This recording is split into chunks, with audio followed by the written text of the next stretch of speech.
All right. Okay, good morning, everyone. Glad to be back. Another live stream coming down the home stretch of the Kickstarter campaign. I'm super excited to be here today. We're going to be taking a look at Saturn in the sign of Aries, trying to understand why this planet was said to be in its fall. What is it about Aries that makes things so difficult for Saturn? And more importantly, like, what's the wisdom of getting through 2.5 years of Saturn in Aries? We're going to talk about all of that today. Then we're going to do some horoscopes to prepare you for a nice prepare you to work with Saturn over the next 2.5 years. I don't know if nice is the best way of talking about Saturn in Aries, but yeah. Someone said that there is an echo. Are you guys getting an echo? I don't have speakers, so I let me just double check my audio, but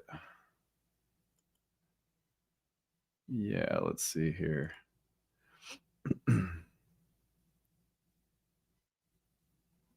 Okay. Good to know. Well, I'm glad we don't have any echo. That's good. Yeah, but let's start, as we always do, with a little roll call. Where are you all coming from? Let's get all of our countries and cities and states represented in here. Where are you all coming from?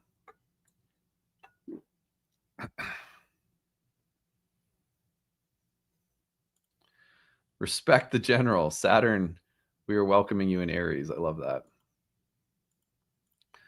Toronto, Canada. Excellent. From Vienna. You're on Christmas holiday there. Wonderful. Montreal. Macedonia. Outer Banks, North Carolina. That's like a favorite place of ours. We used to take our yoga studio, yoga teacher training retreats to the Outer Banks. We'd rent a big house and we'd all hang out and go to the beach. Love it there. I've been there probably like 10 times. I love the Outer Banks. Richmond, Missouri, South Australia. In fact, you may know there's a surf shop in Kerala. This guy named Gary that we would go surfing. He'd take us surfing, did surf lessons with us. We really like him. Richmond, Missouri, South Australia, Fairfield,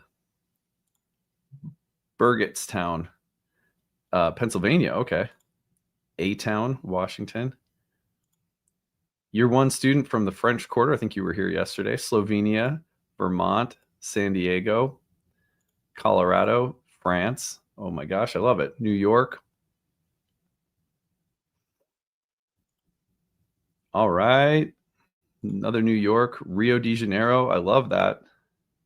Columbus, St. John's, Newfoundland. Okay.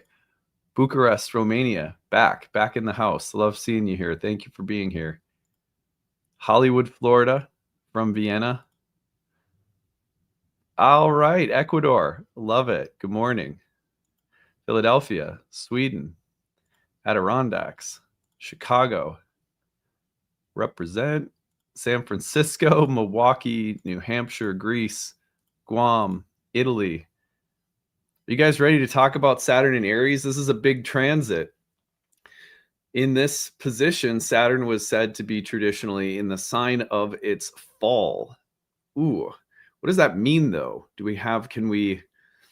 I find that once I understand what something means, it's a lot easier to let go of anxiety that I have about it. In astrology, especially, when you hear that, oh, that's a difficult transit, but then you understand why. Like, what is the evolutionary purpose behind something like this? Give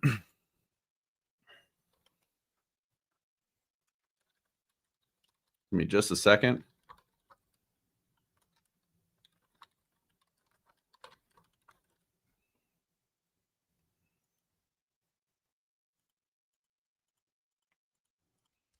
Okay. Yeah. Okay. One last thing here. Just getting my notes all set up.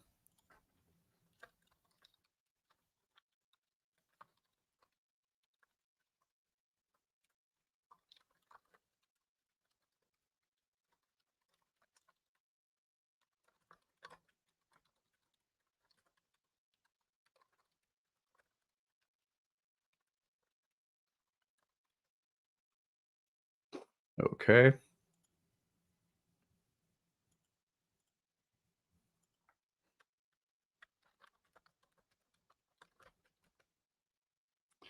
Just about ready, guys. Okay.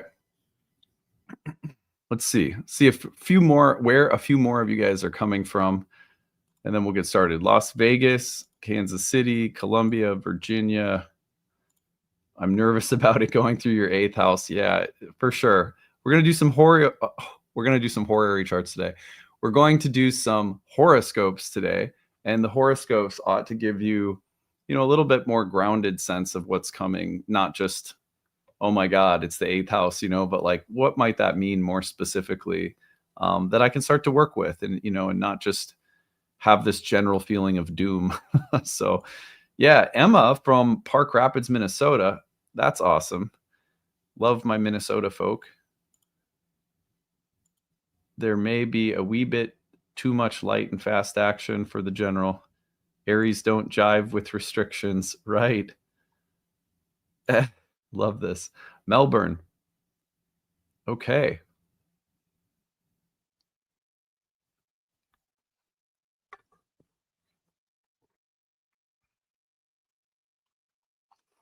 All righty.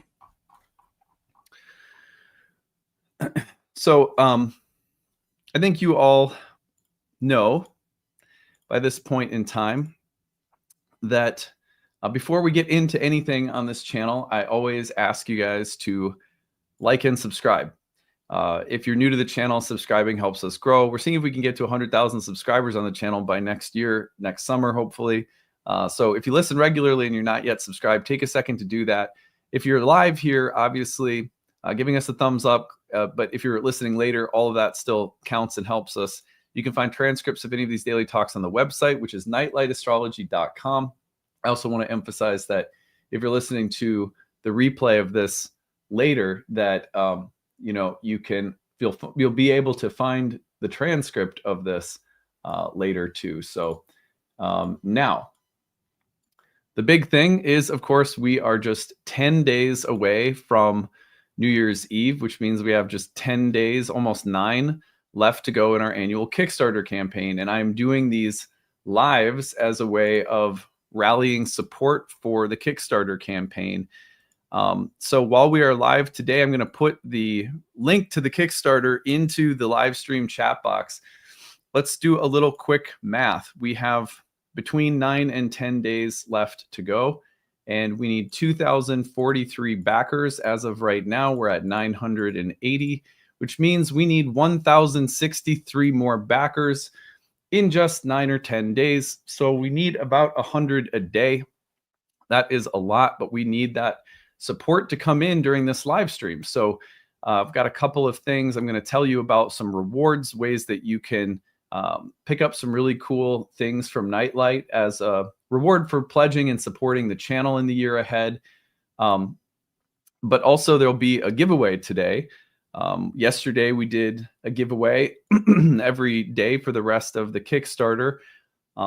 If you pledge on that particular calendar day, there's going to be, in addition to whatever reward you receive, you'll get a bonus gift if your name is drawn from the list of people who pledge on that day. So today, the pledge reward, I'm going to take you over to the Kickstarter campaign right now. You find the link in the comment section, pinned to the top after this is over, or in the description of the video.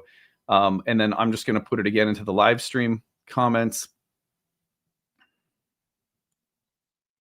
Oops.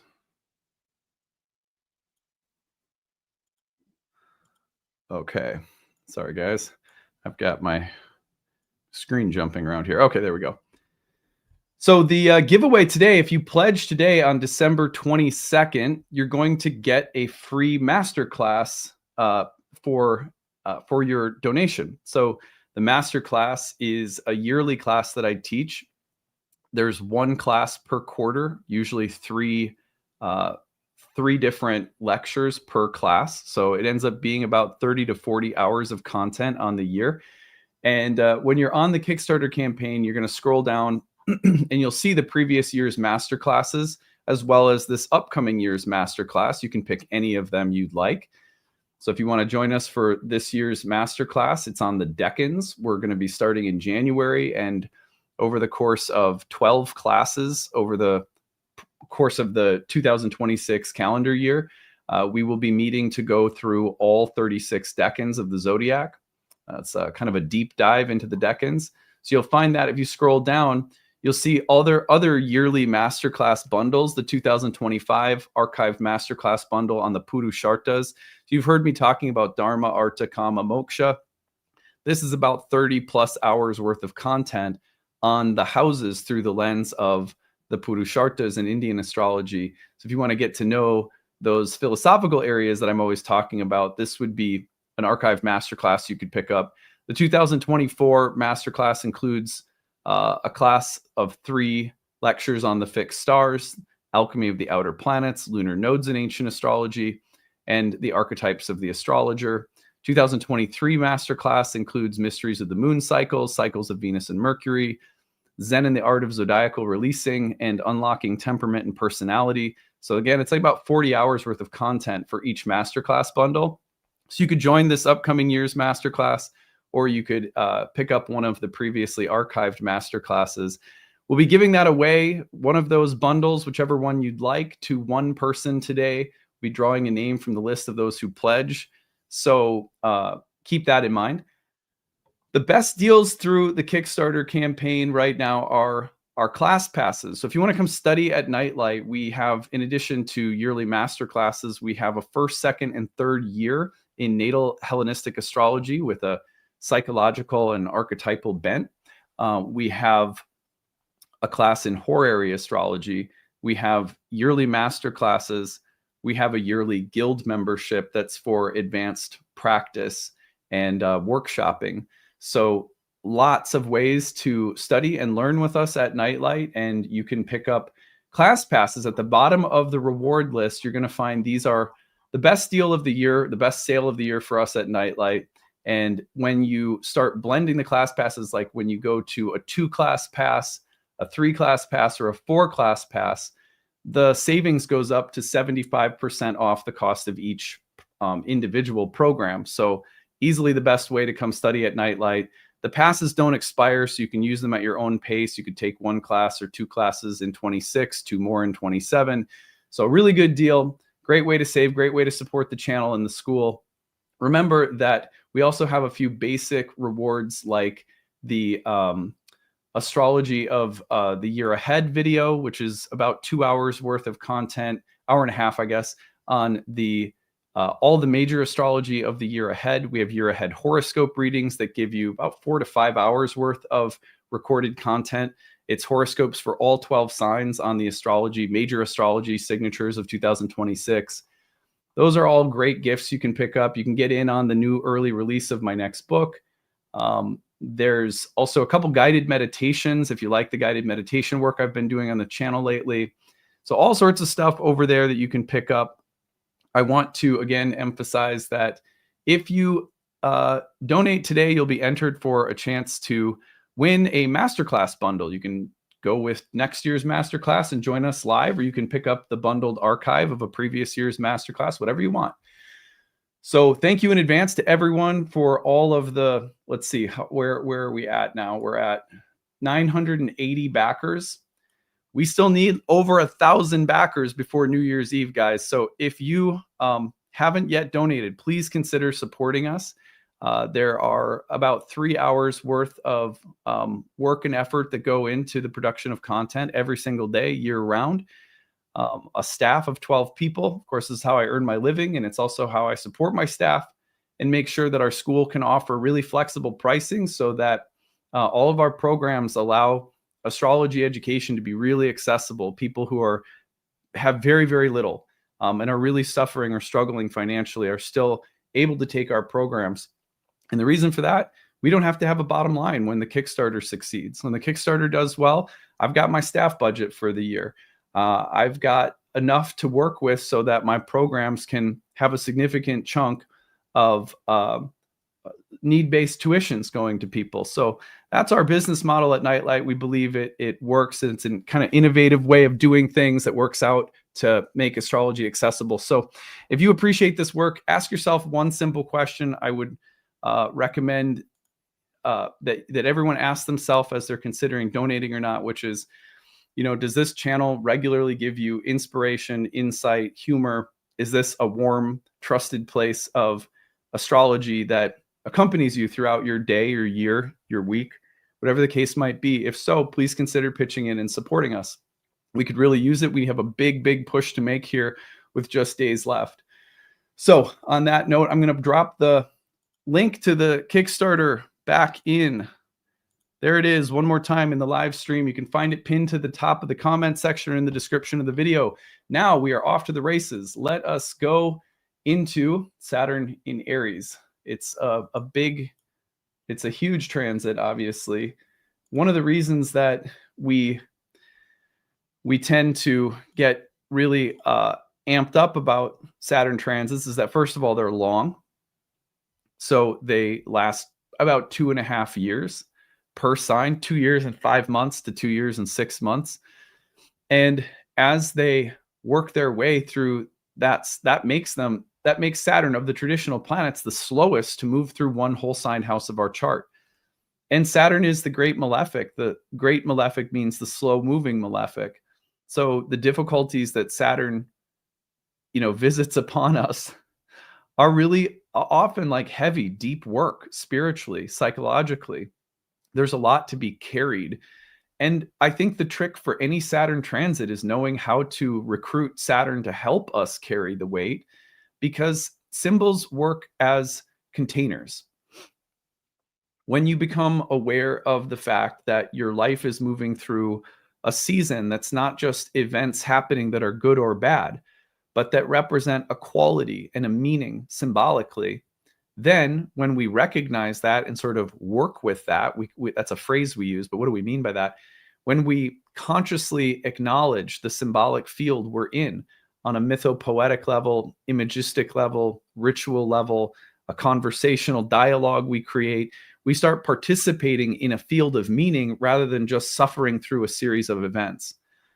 And that is what allows a symbol, a planet, a god, an archetypal field like Saturn in Aries to help us carry the load. The planets are actually so willing and eager to help us carry the evolutionary journey of the soul.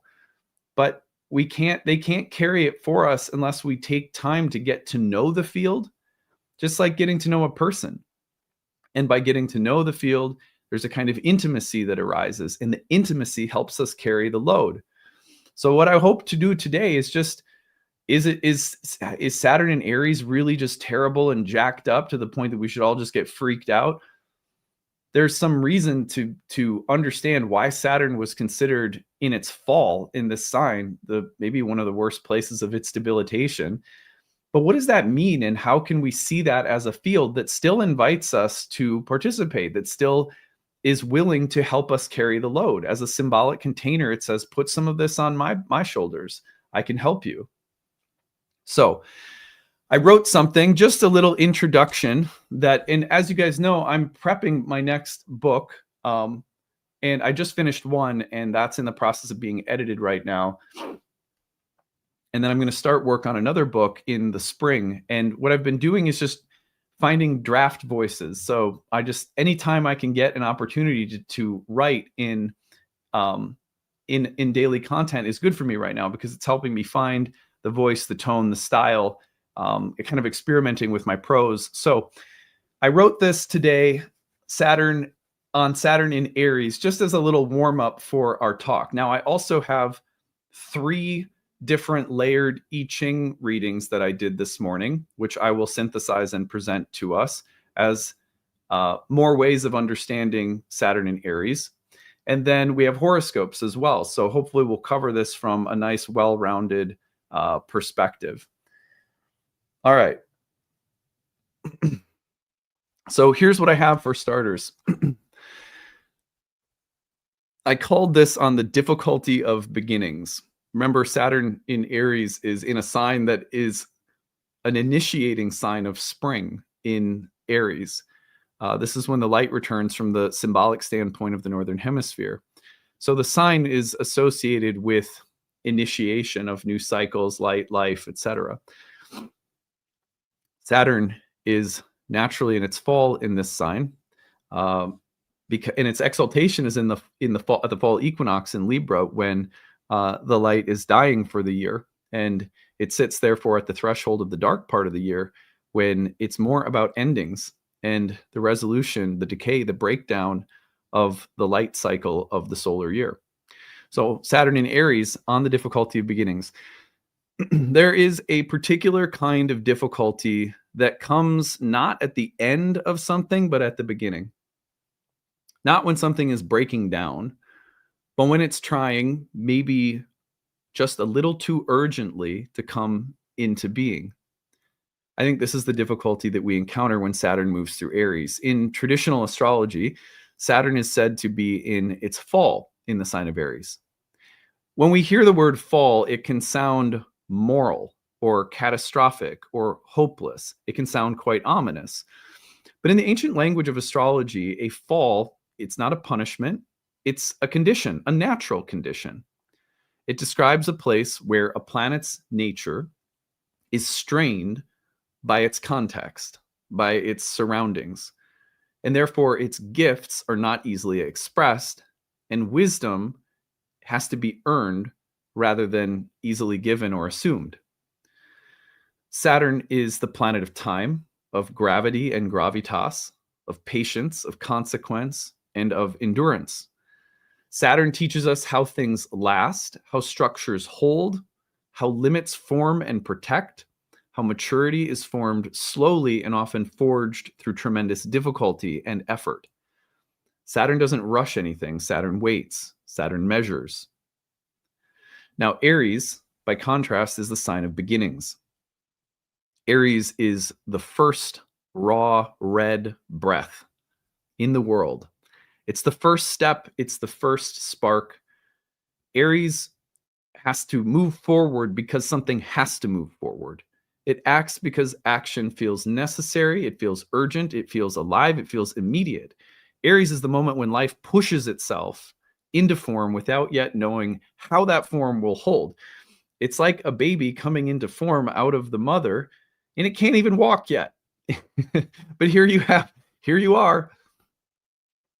And so when Saturn enters Aries, we find ourselves standing at a kind of psychic gateway where urgency meets delay, where immediate, fast impulse meets consequence, where the desire to act with strong will and impulse collides with the reality that not all actions are ready to be taken.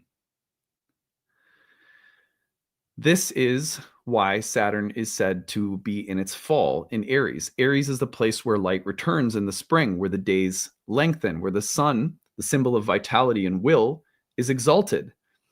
Saturn, associated with decline, contraction, the long shadows of time, death, old age, decay, doesn't thrive here. The season overwhelms Saturn's nature. The heat of Aries overtakes the cold of Saturn. Speed overtakes Saturn's slowness. The future rushes in before foundations have been established. And so Saturn in Aries becomes the planet of caution in a landscape that rewards boldness and immediacy. It becomes a voice of restraint or constraint in a world that's eager to just get the fuck started. I added the swear words in. Its wisdom isn't absent, but it's harder to hear. Now, the ancient texts actually describe this plainly. Saturn in Aries is burdened. Its actions are frustrated. Its authority is tested. But beneath those stark descriptions that we find in ancient delineation text lies something subtler and I think a lot more human that we can all relate to. Saturn in Aries reveals what happens when we try to move before we're ready, when we act before we've listened, when we push forward without knowing the terrain. This isn't because Saturn's trying to say that beginnings are wrong and you're just youthful and immature and stupid for wanting to do something new or to move forward boldly. It's specifically because beginnings are vulnerable places. Saturn in Aries shows us the danger of mistimed movements. If you step forward too quickly without structure, assert will without form, initiate without containment, the difficulty, I don't think, it's not the presence of challenge, but it's the absence of patience or maturity at the moment when patience and maturity is most required within a challenge. Aries is fine with a challenge, but this is a Saturn in Aries that may bring up what is absent that is most required within a challenge. And yet Saturn's not just a planet of negation and denial. Saturn's a teacher. Saturn in the sign of Aries asks us to deeply consider what real strength looks like at the start of something new. It asks whether force is always required or whether restraint might be the wiser form of courage. It invites us to take our time, to accept limitations without resentment, and to allow experience rather than urgency shape our actions. And none of that is easy at 0 Aries, especially the point where Saturn will conjoin Neptune. We'll talk about that on another day. None of that is easy to do when there is such a strong urge to start, to pioneer, to launch, to live in an inceptional moment, a moment of starting. Saturn in Aries does not deny the need for bravery. It asks us to find a deeper form of bravery. It's the courage to slow down when everything wants to move fast. It's the courage to begin again after failure, this time with greater care. One thing I've learned about Aries over time is that sometimes signs, planets, people relating to planets in Aries, if something they start initially fails, they'll be like a child that says, fine, I quit. Do we have the courage to begin again after failure with greater care, greater maturity, a slower approach? We might be tested in this way. The courage to let structures arise before momentum takes over, before we're just wildly taken off in a new direction. Can we let a structure arise to help us carry the new direction organically? Over time, always over time, Saturn teaches. Saturn in Aries will teach that the most meaningful beginnings are not always the loudest. They're the ones that survive. They're the ones that have longevity. They're the ones that learn when to advance and when to wait. They're the ones that bind themselves to things that are real, spiritually, psychologically, to what is sustainable, to what can last beyond the thrill of a first step or a great idea or a great, exciting new beginning. This, to me, is why Saturn falls in Aries, not because beginnings are doomed or there's something wrong with Aries, but because these kinds of beginnings, this is a season of life in which these kinds of beginnings have to be handled with care. And if we're willing to listen, I have no doubt whatsoever that the willingness to listen will be Saturn's response. Saturn will teach us exactly how to move forward into something very exciting, very courageous, very bold, very pioneering. But knowing how to do it, how to succeed at doing it, how to make it last, we won't get to that wisdom unless we're willing to listen. That is a perennial challenge for the sign of Aries, to listen rather than move. So, start with that little meditation. I hope that was useful. That's me practicing my writing. So I just I'm also, I guess what it's also doing is maybe setting up the audience to be interested in the new books I have coming out. If you like my writing voice, actually, you know, the next book I have coming out is not really in that writing voice. It's narrative storytelling. But this voice that I'm trying to work with is more about finding the essay style voice. So it's been fun to just play around a little bit. Now, listen, those are my first thoughts on Saturn and Aries. This is what I think makes it difficult, but I want to say more. The Hellenistic rationale of Saturn's fall in Aries, I've already implicitly said it, but Ptolemy frames Saturn's exaltation as seeking a position opposite the sun. That's common in both the rulership scheme and the exaltation scheme. Saturn in Aquarius opposes the sun in Leo. Sun exalted in Aries opposes Saturn in Libra. So the sun Saturn was a dyad that is at the heart of the rationale behind the dignities of domicile and exaltation, among other dyads that are present throughout that that system of the dignities. But Rhetorius also says that the reason that Saturn is exalted in the sign where the sun is in its fall, and in its fall in the sign where the sun is exalted, that's the Aries Libra pairing, that it happens because at the time when the night lengthens and takes over for the year in Libra at the fall equinox, the sun moves into its valley, its natural valley. And when the sun and the length of day takes over in the spring, that's where Saturn, ruler of darkness and of night and of decay and impermanence and so forth, that's where Saturn finds its valley. And so very simply, the rationale of Saturn being in its fall in the sign of the sun's exaltation has to do with the natural contrast between day and night, light and dark, yang and yin, you know, and Saturn is, sometimes we make Saturn into like a devil, but the truth of Saturn is just as basic and as simple as winter, as fall and autumn and endings and death and limits. And also, so much of what Saturn has to do is the wisdom of time that comes with the knowledge of impermanence. Because we know that things will get cold and we can't just sleep out under the warm summer sky, you know, we build shelters. It's this kind of wisdom that Saturn knows the fullness of a cycle. It knows the fullness of time, and it knows the reality of impermanence and coldness and death and survival. And so Saturn is, we call it realism, but all we mean by that is that Saturn is the realism that comes when we understand the fullness of life cycle, old age, death, disease, decay. Almost every Eastern philosophical tradition begins with the knowledge of these things that will come in time.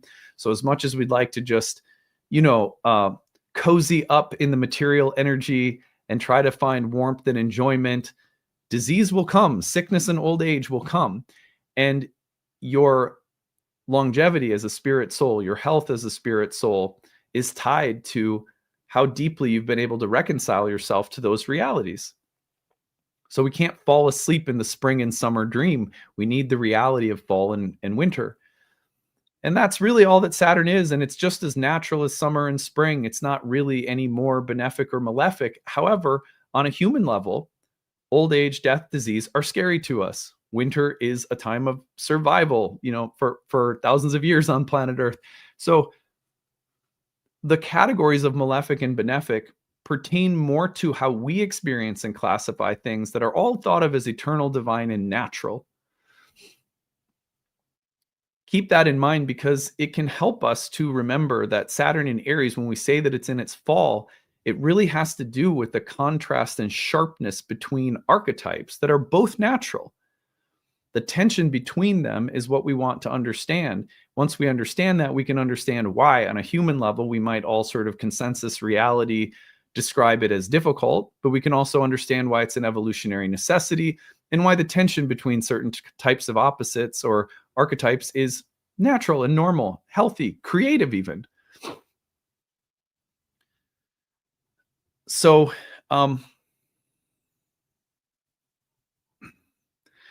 here are some of the core reasons that Saturn in Aries is difficult, extrapolated from the writing that I just gave you. Saturn tends to be cold, dry, slow, cautious, restrictive, and conserving. Aries tends to be hot, dry, fast, initiating, impulsive, and martial, all as metaphors, all as like energetic, archetypal metaphors. So Saturn in Aries is therefore overpowered by heat and haste, and its virtues of slowness, time, patience, etc., tend to be weakened or distorted. So time, patience, consequence, struggle under the demand to act now. So when Saturn is in Aries, marking the surge of light, life, and spring, Saturn, associated with decline, limits, winter, endings, is least able to operate as it's intended. It finds the environment very challenging. And then you get a variety of difficulties that tend to arise as part of the pattern because of the tension. Difficulty initiating things correctly. Action may be hesitant, mistimed. You can try to form things under urgency or pressure rather than a sense of readiness or the right time. Delayed starts or abrupt forced beginnings, for example, that lack sustainability. Harsh or defensive assertion. So when Saturn has to act through the Mars and Sun ruled sign of Aries, assertiveness can suddenly become very Saturnian, which means rigid, brittle, punitive, authoritarian. Anger can become too formed and sort of heavy and restrictive, and then expressed very sharply, suddenly, and destructively. It's like having an angry, abusive, drunk person in your psychic home at times. I know that sounds really intense, but you would not be surprised to hear that I've had at least 100 clients with Saturn in Aries who had abusive father figures who were just like that. Fear around leadership or authority. The desire to lead is very Aries-like, but the confidence to do so, to feel free and strong, is constrained because of self-doubt, insecurity, fear of failure. And so the tension can create the need to develop healthy self-confidence, leadership, and not overcompensate. Leadership can be learned through trials and hardships and oppression or conflict, rather than just given easily. Even if you have natural leadership qualities, you may find that they're being tested or that you have to face oppositional resistance to something that's very good and natural about your ability to lead or start something, or your creative kind of will and way in the world. When it comes to impatience, that's an Aries quality.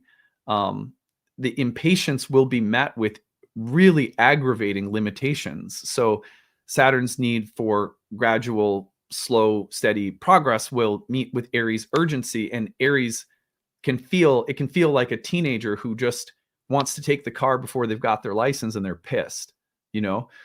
So that can result in a lot of rebelliousness and conflict with authority that's there for a good reason, but that your urgency doesn't respect, you know?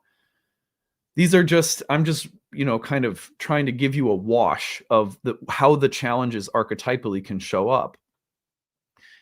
You can get isolation or alienation very easily because Aries is a sign that's very individualistic. It's a sign ruled by Mars and the Sun that rewards kind of that individual journey of personal growth, heroic individuation, etc.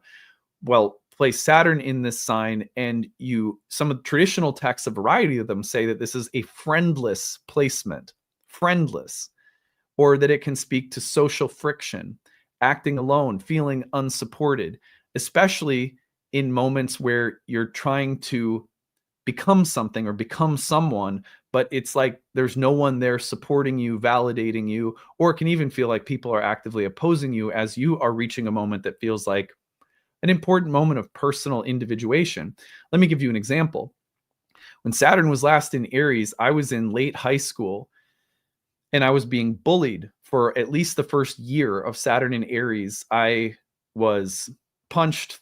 I was all the things. It was a bad time. And I ended up spending probably at least that first year to year and a half of Saturn in Aries in my basement by myself in my basement bedroom, writing angsty poetry, playing my guitar, and feeling like I didn't have a friend in the world because I was a new kid at a new school and just getting harassed. that was a really tough time. It was a very Saturn and Aries kind of time. Now I look back at that and I see how many important pioneering personal choices I made in response to being bullied for a period of time, that I wouldn't be who I am today had I not had that experience. I chose to leave high school and go to a community college where I started studying philosophy. That philosophy degree led me into experimentation with drugs and then eventually psychedelics, eventually ayahuasca, so the things that Aries starts because of the adversity it meets and how it chooses to separate itself can at first feel lonely or isolating or alienating, but in time be one of the most pioneering moments of your life. It's those times where you get real other, and then the otherness births a new chapter in life. Your reputation can be shaped by struggle. Public image can come through conflict or endurance or repeated tests. I mean, that's what it felt like for me in high school. My public image was the stupid new kid who is getting his ass beat all the time, right? Respect comes late, if at all, and only after proving resilience. So, by the time I got through that passage of my life and was very much on my own path, I went from being an average student to an all A student, and graduated with almost a 4.0 and a philosophy degree in college, and had really gained a lot of self-confidence and self-respect. So, the struggles, you're being forged in fire by Saturn and Aries, which can be really amazing, but it does test your mettle. So another way of contrasting Saturn and Aries would be that hard labor with very slow rewards. Aries is used to getting rewarded in ways that are a little bit faster. Its actions can lead to results that sometimes actually won't be sustained over a long period of time, will be more immediate and quick. But this Saturn in Aries can actually reward effort that has to be repeated, that has to be slow, that involves failure and trying again, that involves conflict, pressure, social strain. Early attempts can collapse and you have to choose whether you're just going to throw in the towel or get back up off the mat. It's very like Rocky. You're going to be running up and down those stairs in Philadelphia. Mastery develops through restraint rather than boldness. Saturn in Aries is like the best kind of personal trainer or gym coach that encourages you to get up off the mat and keep going, keep trying, don't give up. That's not easy for Aries because Aries can feel, just thwarted and frustrated. And it's almost just easier to have an angry moment of like, I give up. So Mars is present, but sometimes constrained. Action will sometimes require more planning than impulse. Now, courage that's forged through adversity, we just mentioned, the internalized pressure to prove oneself becomes a big thing with Saturn and Aries. But the question is something like, what does it mean for me within myself to feel strong, or to feel like I've passed a test, or to feel like I have proven myself to me, not to someone external, not to something external? That is often the test of Saturn and Aries. Who cares what other people think about you? What do you think about you? That's not easy, but that is the exact thing that for so many people becomes the difference between finding a path that you're actually committed to and one that is being shaped by your need for approval from people that in the end of the day, you probably don't actually care that much about. Why do I care what people think about me who I don't even admire? That's a very Saturn and Aries like question.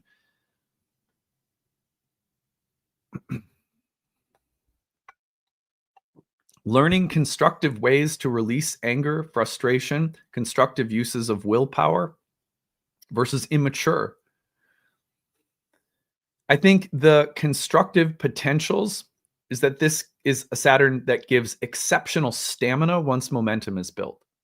If you build momentum, which means you figure out what actually works, what can actually be sustained through the initial push of a new beginning, while that may be slow to start, may involve failures, repeated efforts, Saturn and Aries can persist when everything else burns out.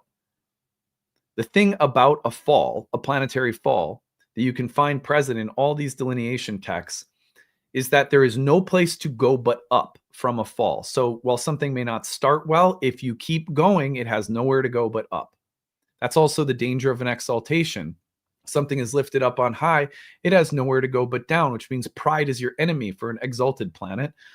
You have to be very careful to preserve something that's in a great state by understanding that you're not in possession or control of everything, that entropy is natural, and that the only way to maintain something great is through humility, not possessiveness and controlling qualities.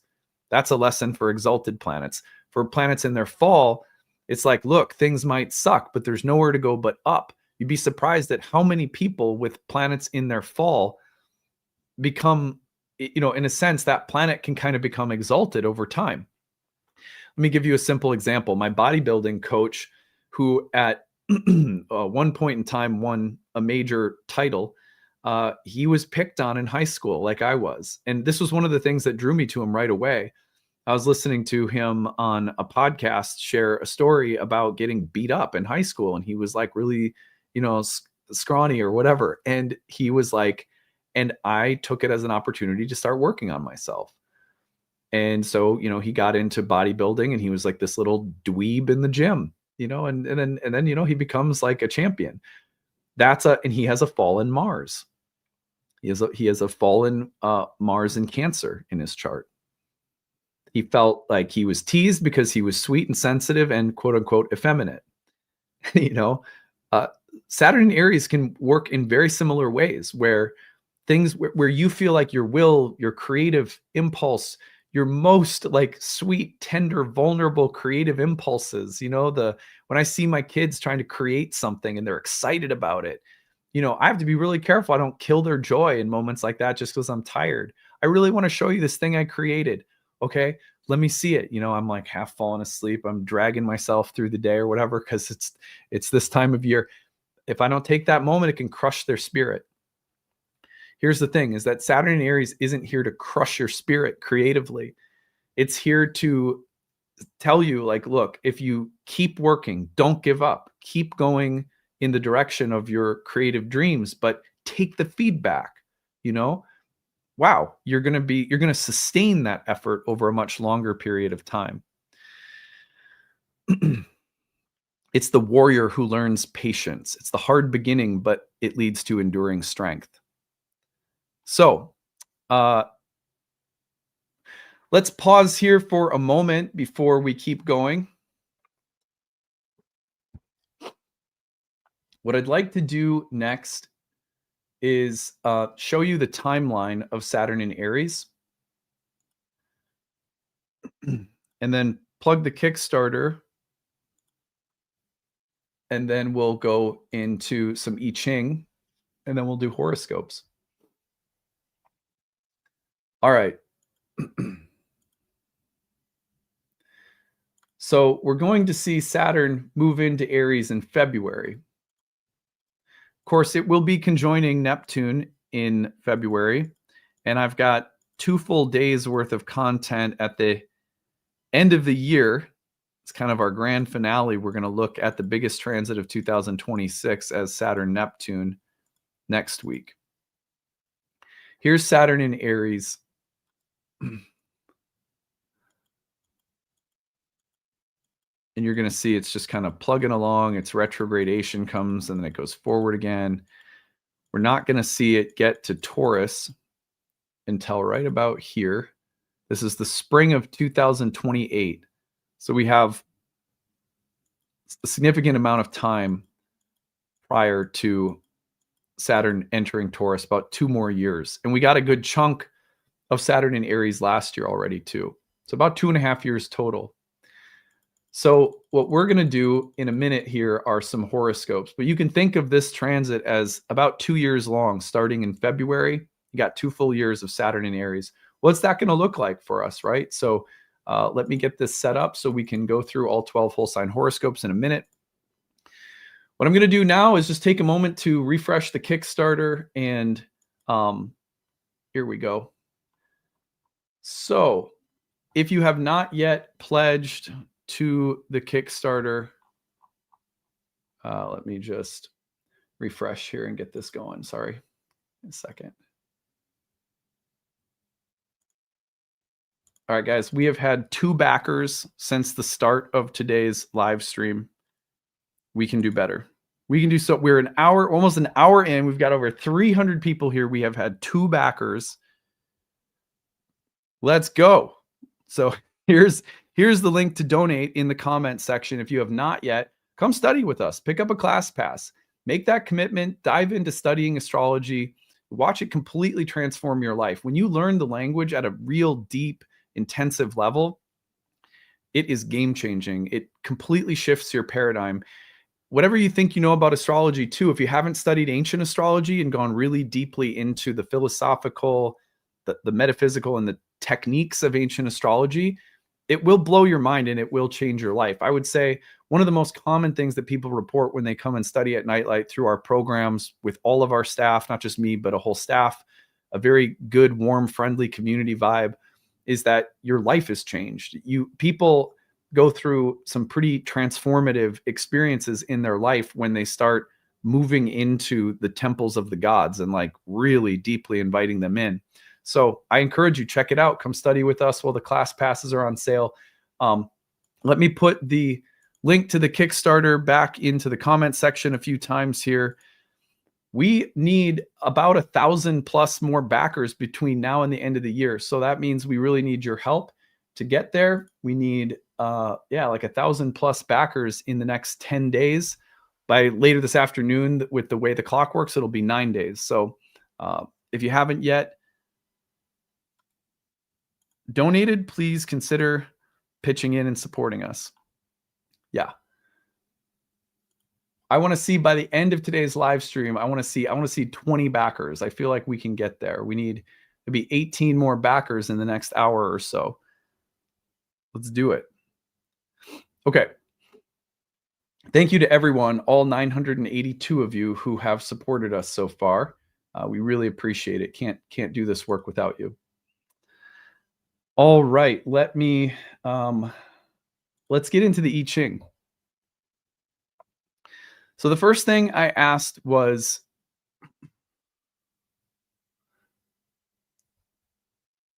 hold on, let me see. There's a question here. What is this? And I also still have to complete the year 1 program. Is there still time? Yes. There's always time. I think I know what your question was there. If you ask your question again, if I missed the first part of it. All right. Anita says, I've been studying at Nightlight for 6 years. Can't recommend Adam's work enough. I'm very grateful to be a part of the Nightlight lineage. And Anita is one of our tutors. She is a tutor in some of our courses and an absolutely fantastic helper. She'll be there helping answer your questions in our discussion forum. All right.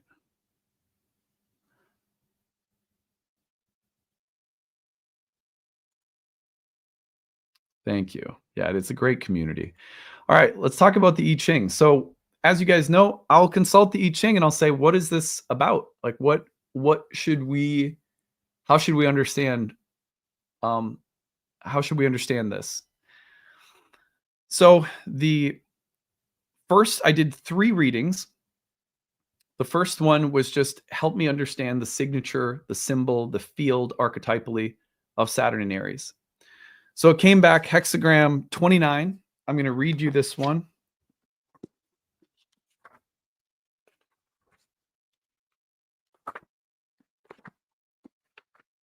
Always takes me just a second to get to the right text. I should have it bookmarked. That would be smart. All right, here we go. So the first one, hexagram 29, is called the Abyss. And let me get some banners up here in case people are wanting to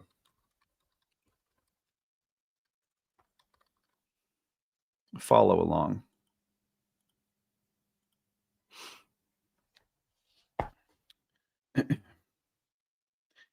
Here's the oracle: a primal chaos before creation, a dark night with no glimmer of moonlight sinking into the depths of an abyss.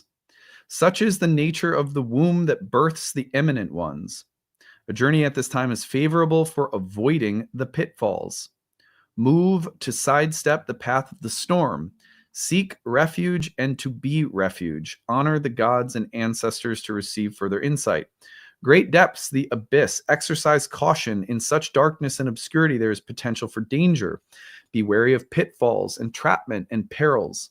However, there is a clear path to safety. Where there is trust and sincerity, and when a heart serves an important mission, there can be prosperity in spite of pitfalls. One entering the abyss, a dark fallen place, by the way, is one whose endeavor is a worthy cause. Only in the abyss can the worthiness of humanity shine. Who but the worthy would even dare face the abyss? Water flows without impediment toward the goal. Water flows around impediments, so there are no impediments. When you face a pitfall, you fill the abyss of the pit with the force of water until the abyss overflows, and in that way you prevail in the abyss. Study the ways of water. The sage is one who remains steadfast in the path of virtue and benevolence in all undertakings. You need ongoing study in matters of faith and philosophy. This is how you will understand water over water and how you can overcome all pitfalls and peril. Sign of the wounded healer, an auspicious omen for travel. A journey can bring great rewards.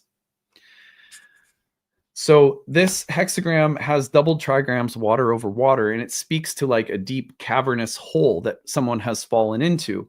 But the text is so interesting because it suggests that the hero is also implied. The great person, the eminent person, the hero, the person with a great commission or a great vision or mission is one who often finds themselves in such places because these places are a natural part of that archetypal journey. Finding yourself in a pit and having to overcome, in other words, is a natural part of the arc of a hero's story. Repeated danger, falling into difficulty through circumstances or missteps. Survival in these spaces, according to hexagram 29, depends on correct conduct, not just force or speed.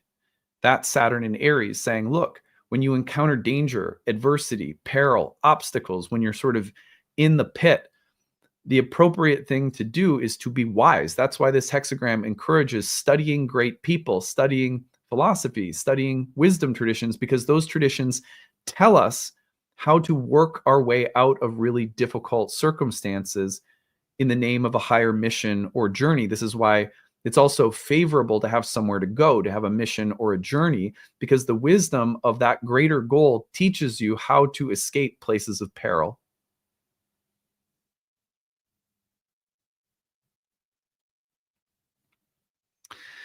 The first line was changing. Entering the pit within the pit, misfortune. So this line reads like this. Complacent to the abyss, entering an abyss to come upon another abyss, ominous to proceed. In the midst of many obstacles, you encounter more obstacles, pitfall after pitfall. One error is made and known, but instead of correcting the error, you continue with it, and doing so leads to more errors and more pitfalls. Losing your way at the start is innocent, but refusing to change is foolish. Ominous if you don't change course, even after you know you've made an error. Better to acknowledge faults and start again. Delayed success is better than absolute failure. Notice how this line in particular talks about the wisdom of failing at the beginning of something, which is a pitfall. It's like a pit that you have to work your way out of. Oh, I tried. It fell apart. It didn't work. But rather than just trying to keep going and persisting stubbornly or just trying to ram your head against the wall, you stop, you reflect on why things went wrong, you correct the error of your ways, and then you proceed. That's the wisdom of this line. This line says it's very possible right now that you'll just try to bang your head against the wall.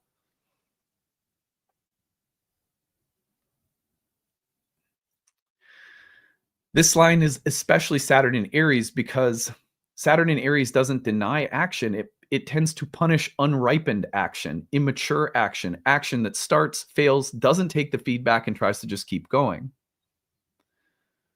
The danger isn't the pit itself, it's entering it before you know how to deal with it, or it's entering it, getting some feedback and not taking it, you know? Now, the hexagram here transforms to 60, which is called limitations. Let me read you this hexagram.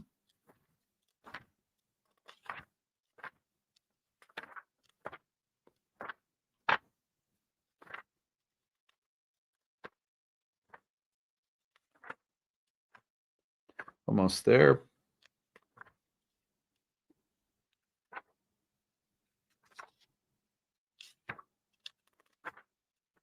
Okay, here we go.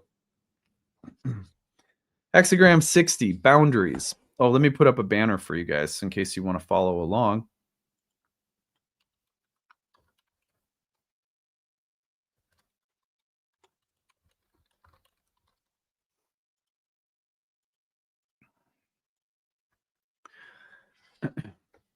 Right now, you are aimless. You have not set the proper limits on yourself. Without boundaries, there can be no identity. Without identity, you have no sense of yourself. Without a sense of yourself, you do not know what you really want and feel no purpose. Without feeling a purpose, you will remain aimless. Your way to success now is through self-discipline, and through self-discipline, you will realize what you really want. Knowing what you really want, you will know who you really are. Knowing who you really are, you will know what limits to set on yourself. Then you will have an aim. Isn't that beautiful?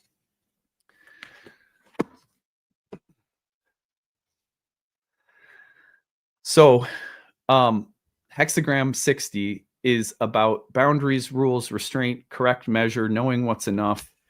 And so the arc between 29 and 60 is talking about a journey of self-knowledge, self-restraint, self-definition, self-commitment as a way of dealing with perils, obstacles, difficulties that are coming up so that you can specifically have this greater self-knowledge and self-definition. It's very beautiful. It's very Saturn in Aries. All right, the second I Ching reading that I did.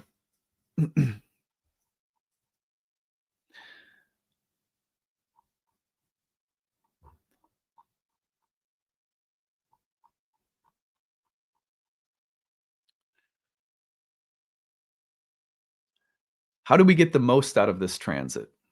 I asked the I Ching. And by that, what I mean is not how do I get something for myself, but how do I work with this so that I learn, so that I grow, so that I become the best version of myself, so that I minimize stress and destructiveness, in my life around me. That's what I mean by how do I work with this, get the most out of it. I mean spiritually and psychologically. How does this become an ally in my life, this period of time, this field as a symbol? So the first hexagram I got was number 2, which is receptivity. It's all yin.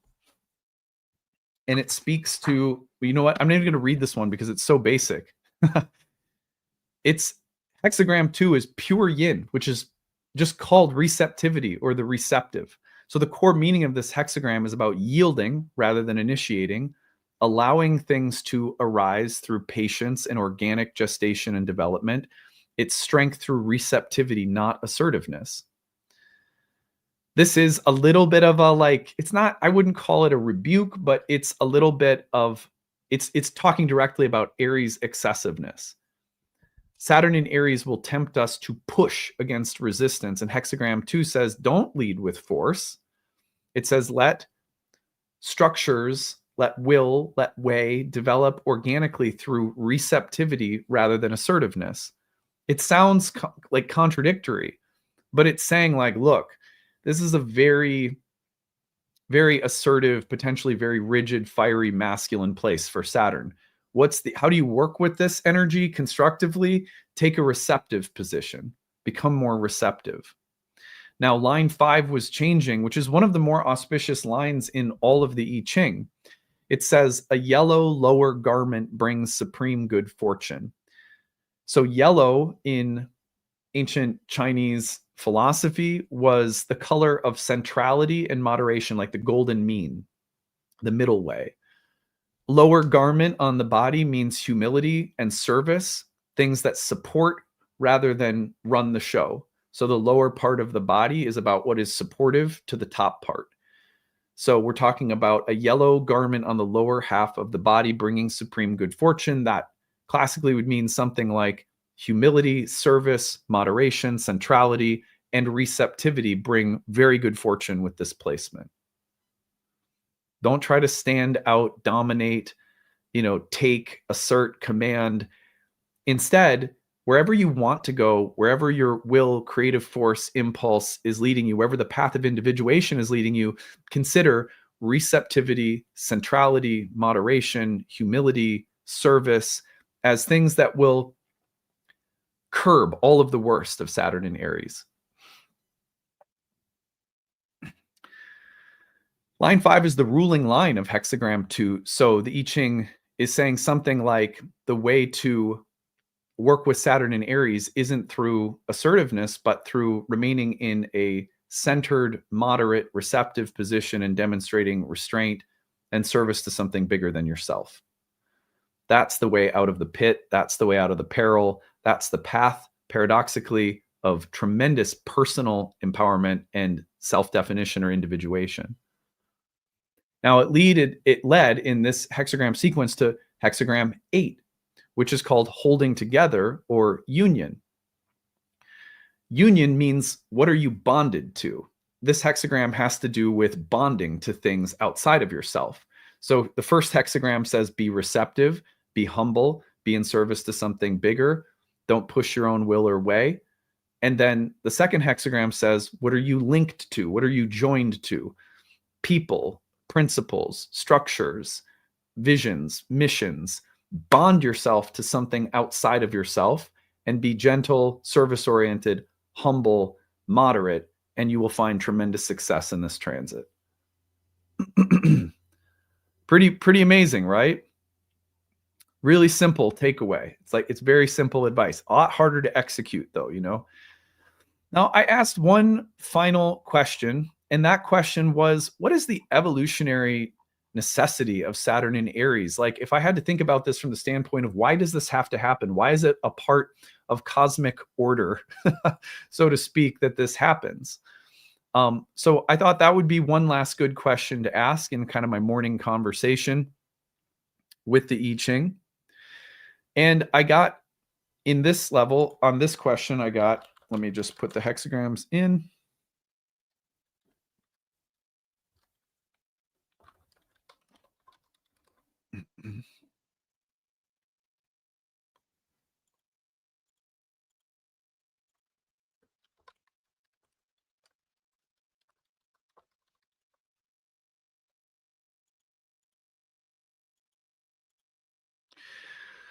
So when I asked, like, what is kind of the evolutionary purpose of a transit like this? Is there a way that we can think about this in terms of why it is here at all? What it functions to do at all in creation or the cosmos or our lives? First was hexagram 62. So I wrote this. Another little piece of writing to close us today. When we ask why a difficult transit exists, typically what we're really asking is, why does life require periods where this kind of difficulty is present? So in this case, why does life require a period where forward motion might be constrained? Very Saturn and Aries. Why would some beginnings need to be slowed, tested, or even frustrated? Why do we sometimes need to fail at the beginning of something we're very excited about? The I Ching answered my question with hexagram 62, which is called small exceeding. Lines 2 and 5 were changing, and it transformed into hexagram 28, which is the opposite, called great exceeding. Hexagram 62, small exceeding, is not about greatness. It's about precision. It describes time periods in our life where structure is fragile and the margin for error is therefore very small. And when success depends not on bold gestures, but on careful, modest, correctly scaled actions. It says something like, don't try to carry what exceeds your capacity. Don't attempt heroic efforts or measures when a foundation cannot yet support them. All sounds like Saturn and Aries, right? The changing lines 2 and 5 tell us why this kind of restraint is necessary from an evolutionary perspective. Line 2 talks about not reaching too far and not grasping for something that is beyond one's station, meaning one's dharma, and instead maintaining loyalty to what is immediately given. So this line in particular emphasizes nearness of ambition over distance of ambition. You could also say that evolutionarily, this suggests that some phases of growth require us to focus on things that are very close to the ground right in front of us to tend to what is already alive and most immediately present, rather than chasing what is not yet sustainable or achievable, even though the image of what we would like on a distant horizon is clearly present to us. Line 5, on the other hand, the other changing line here, warns against attempts at grandeur that lack support. It describes effort that's expended without adequate return relative to our expectations. And that's not because our effort is wrong, but because the scale is mismatched to the moment. This line, line 5, speaks directly to the danger of overreaching and asking beginnings to carry the weight of conclusions. So if you put these lines together, Saturn in Aries is like a cosmic brake pad. It's not meant to stop life. It's meant to protect it from premature collapse. And then the transformation is to hexagram 28, which is called great exceeding. This is crucial because hexagram 28 is about bearing great loads. And in fact, there's an image in this hexagram of a ridgepole bending beneath great weight. The situation in hexagram 28 is extreme. Something has to be carried that's genuinely heavy. But the oracle is super clear. This weight can only be carried after preparation.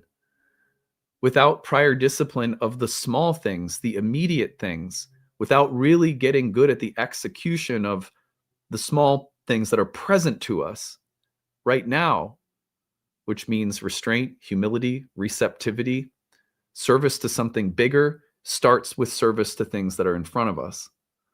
Attention to scale. If we don't have those things, the ridgepole will break. The support will not be there. So this is the evolutionary logic, you could say, behind Saturn and Aries. Saturn in Aries exists because not all strength begins as greatness, even though it may feel great already before it's realized its greatness. You may have the world's most exciting ambition, and you may feel your own potential, and it feels great. But not all strength begins as greatness. Some strength has to be trained in modesty before it can serve magnitude. Some courage has to learn restraint before it can carry the load of a lot of responsibility. Some leadership is denied its moment until it's capable of holding more than just its own desire to be a leader. Saturn in Aries is here to prepare us for much greater responsibility. Big missions, heroic missions, the warrior's way. Saturn in Aries is not here to give us that. It's here to prepare us for that. The frustration, the delay, the feeling of being held back right at the moment when we want to surge forward, these are not accidents, they're calibrations. The 16-year-old in me might want to drive a car because I feel ready for it. I feel ready to have my own car and drive it, but I still need driver's ed. These are calibrations. These calibrations from an evolutionary perspective ensure that when something truly weight-bearing and consequential enters our lives, authority, responsibility, leadership, where there's a lot of consequence, that we don't shatter beneath it. So evolution doesn't only advance through expansion, it advances through compression. through periods when our lives insist on careful steps, small gestures, correctly sized and scaled actions, the right timing, so that later something much greater can be sustained. The promise of what is great will be felt and seen and recognized, and we're just going to want to hit the gas pedal. But this is why Saturn in Aries falls, because the universe isn't interested in beginnings. It's interested in beginnings that last. So Saturn enters this palace of fire and says, not yet. Not because the fire is wrong, but because the vessel is being forged. Saturn in Aries teaches us that small, careful acts, staying present while holding a vision, is the most evolutionarily beneficial thing we can do. The small, careful acts are strong enough if we trust that those are the best measures of our strength, our capability, our individuation can be carried in these small, strong acts that are preparing us for what we know we will eventually carry.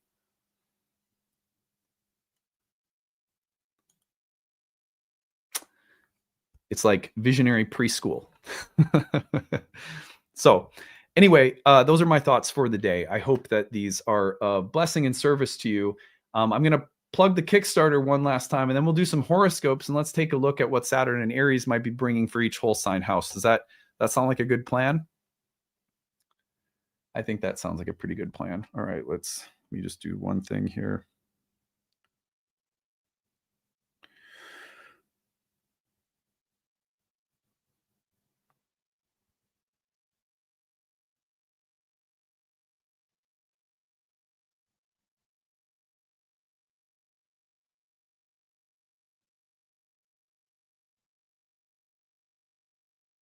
Okay, give me just a second, guys.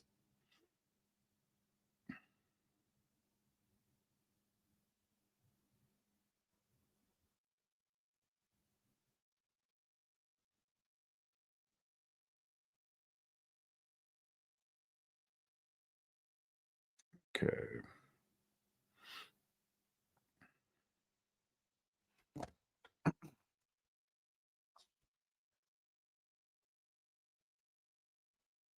Okie dokie, let's see. How are we doing? How are we doing with the Kickstarter? Okay. We're up to 989 backers. So we got 7-8 more backers during the past 30-40 minutes. We're gonna get to 20 by the end of this live stream. That's my goal. Let's see. All right, here is the here's the link to the Kickstarter in the live stream. We are closing in. We're 11 backers away from 1,000. Could we push over 1,000 backers in this live stream? I think we can.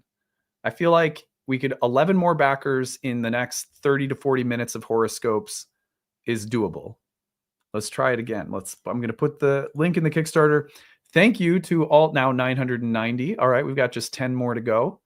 That's good news. Getting closer here. So remember, when you pitch in, pick a reward. Come study with us. Take the plunge. Do it. Come study astrology with us. All right, I think I need some chocolate.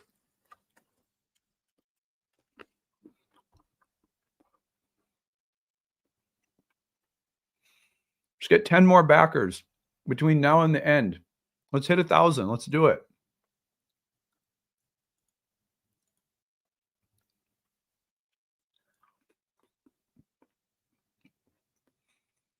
We have, between all of our platforms, our best data is like over 100,000 unique subscribers on all of our platforms combined. For this thing to work, we need, therefore, about 2% of our audience to support our Kickstarter. It takes 2% of the audience who is subscribed to say, hey, I value this enough to throw $5 in, to throw $10 in, to pick up a class pass or one of our cool recordings and support the channel. This is a patron-supported astrological school and YouTube community. And I thank you all so much for supporting us. Remember, today, if you support on the 22nd of December, you're going to be entered to win a masterclass pass. You can join us for the 2026 masterclass on the decans, or receive any of our previously archived masterclasses from previous years. It's like 30 to 40 hours worth of awesome content. So if you donate here during the live stream anytime today, we'll enter you to win that additional gift from us as a way of saying thank you. All right. We're at 990. We need 10 more backers. Let's do it. Okay. Are you guys ready for some horoscopes? Let's take a look at Saturn through the houses.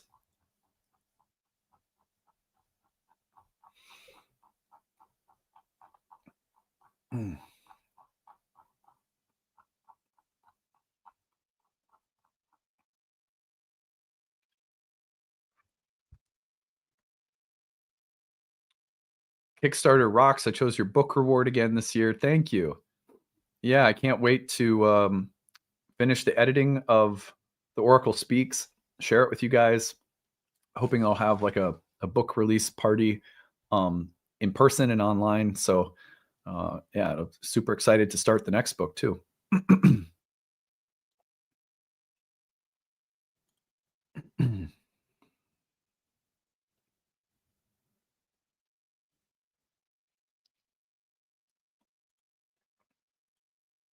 Whoops. Okay.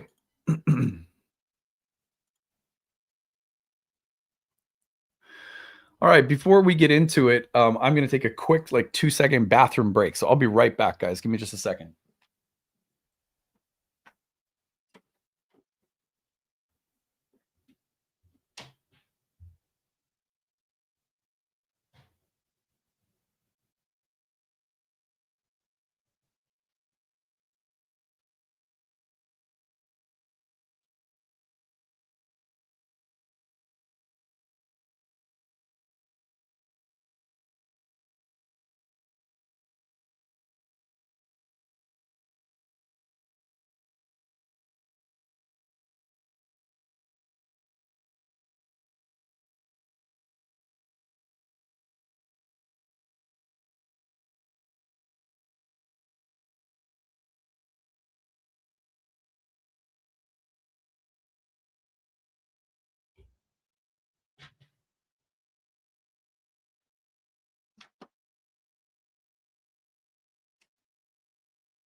All righty.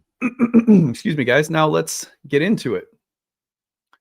And by the way, thank you. There's some people who are giving super stickers. I really appreciate that, but it doesn't help us, unfortunately. We need people to contribute directly to the Kickstarter campaign. I do thank you. I don't mean to look a gift horse in the mouth, but yeah, if you want to help us, we really need it to be through the Kickstarter campaign. So I put the link right there you can see it's on the screen right now, but I put it in the live stream chat. It'll be tagged to the top of the comment section or in the description of this video. So be sure to head over there and make your contribution. And thank you. All right, let's now get into our horoscopes. Okay. So we're going to move through some delineations for Saturn over the next 2 years. Remember, it's going to be there until the spring of 2028 if you're in the Northern Hemisphere. Let's talk about Saturn in Aries. So this would be for your Aries sun or rising sign horoscope. The first house is a place that is associated with body, identity, character. So for Saturn in Aries, you think of things like the forced maturation of your identity or character through challenges, resistance. There are tests of courage, of health, vitality that require patience and greater maturation. This is about learning to act deliberately rather than impulsively. It is about individuation and maturation of selfhood.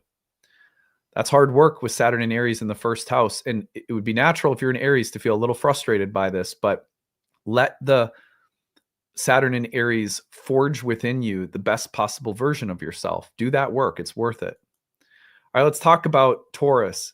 Your Taurus sun or rising, this is taking place in your 12th house, a place of isolation, sometimes loss, sometimes unconsciousness. The 12th is also a place where we have to work through a kind of otherworldliness or liminal space that's not only unconscious, but that we don't have easy, clear vision of. It's like a blind spot.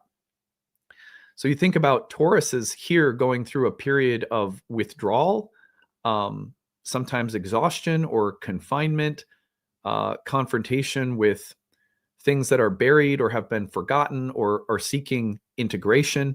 That could be anger, regrets, learning to mature through periods of greater solitude or limitation, looking at your unconscious relationship with something like anger, frustration, willpower, and authority, having to deal with the forces within yourself that seek to undermine you versus those that are supportive. That could be socially or professionally as well. This is a deep opportunity to be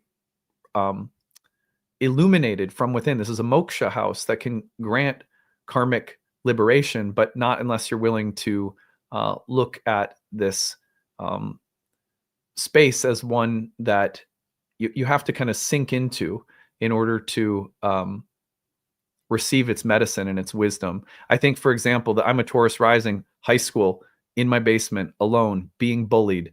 Somehow in that transit, I made the choice to go off on my own path to study philosophy at college. It was completely solo, you know? That was a hard period, very 12th house period. All right, let's go to Geminis. So with Geminis, we're talking about the 11th house Saturn for 2 years. I would look at this as, because it's a house connected with community, with friends, with hopes and aspirations, with socially defined versions of happiness or success. You may go through a period of time where you feel like you're very isolated or alone. You may feel like you have to separate from unreliable friends, groups, or allies, or forge your own path in contrast to what people are doing, other people are doing around you. You may have to narrow or redefine what your heroic missions and goals are and deal with periods of time where it doesn't feel like you have a lot of assets or support coming to help you. But gradually, the ability to build alliances, build new dreams and visions, find reliable allies and friends will come.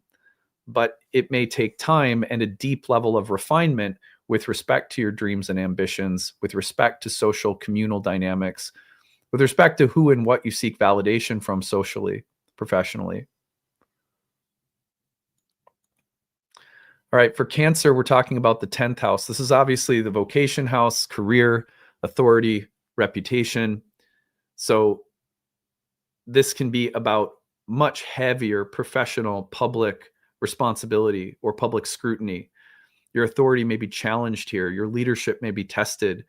And you may very slowly have to advance in a new phase of your work through sustained effort, through taking really deep, hard feedback about who you are, about what you're doing with your life, about what makes real success versus what is shallow.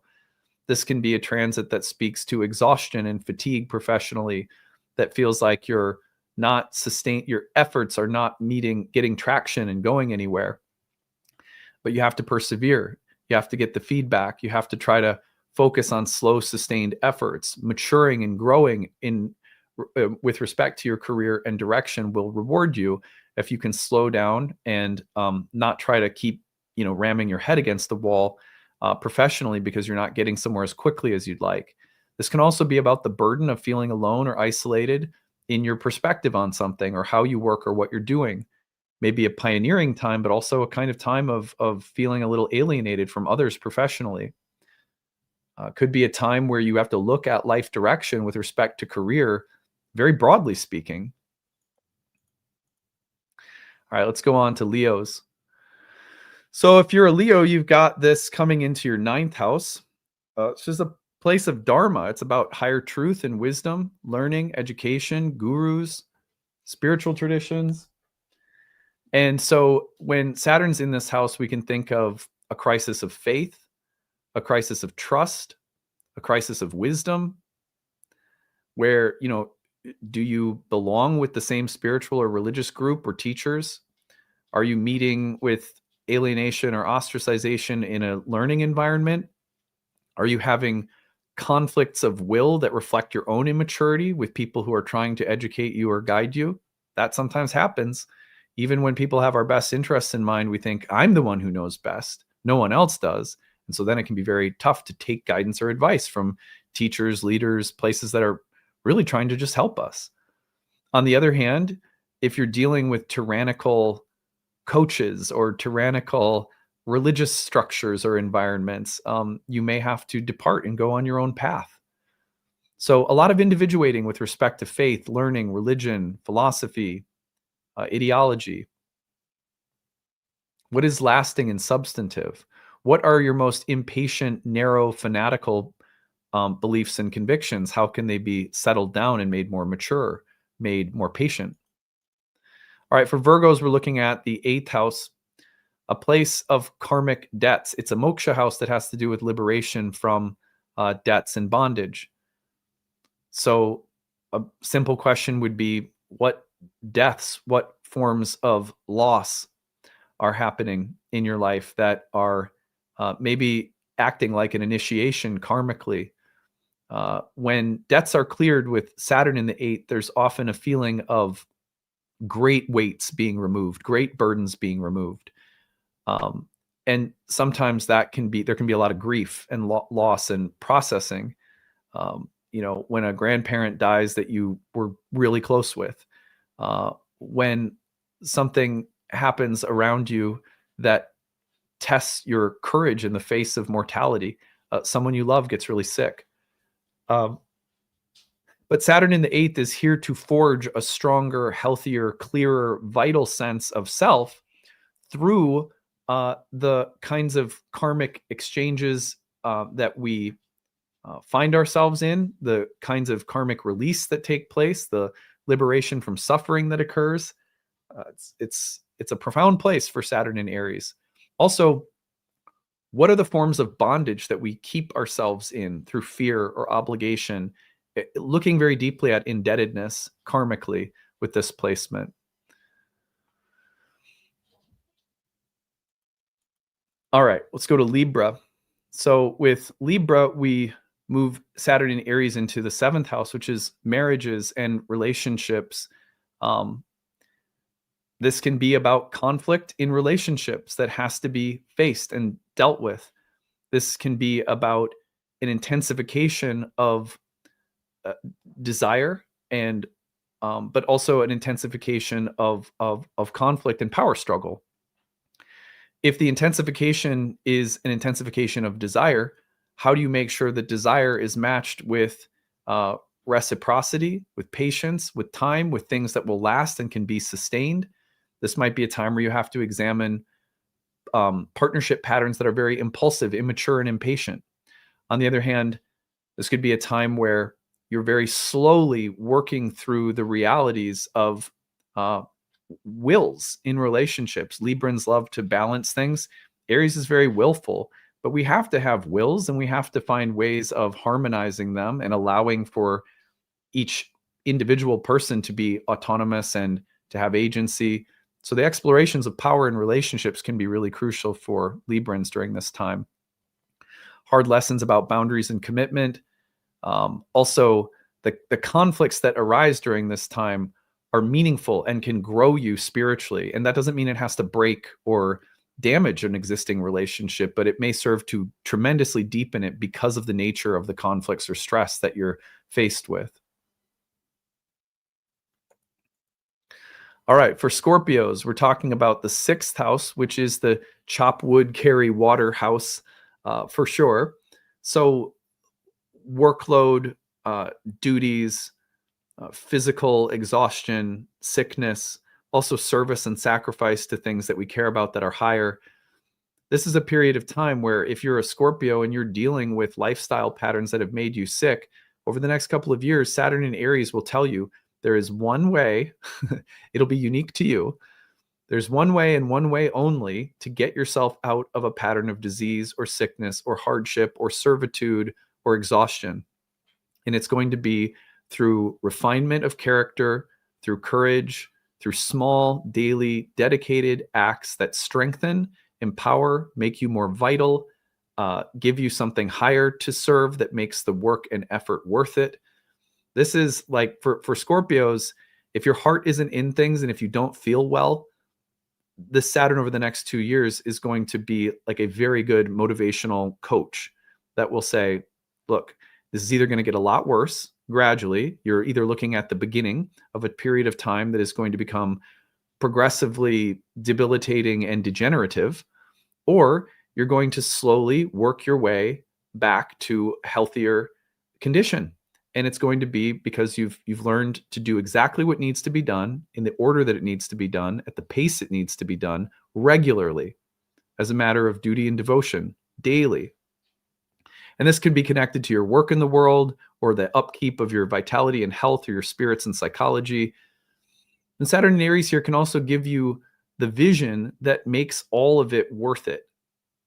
When you get inspired by something that's worth the work and effort, that's worth the adjustment and revision of lifestyle, Saturn can help you find that.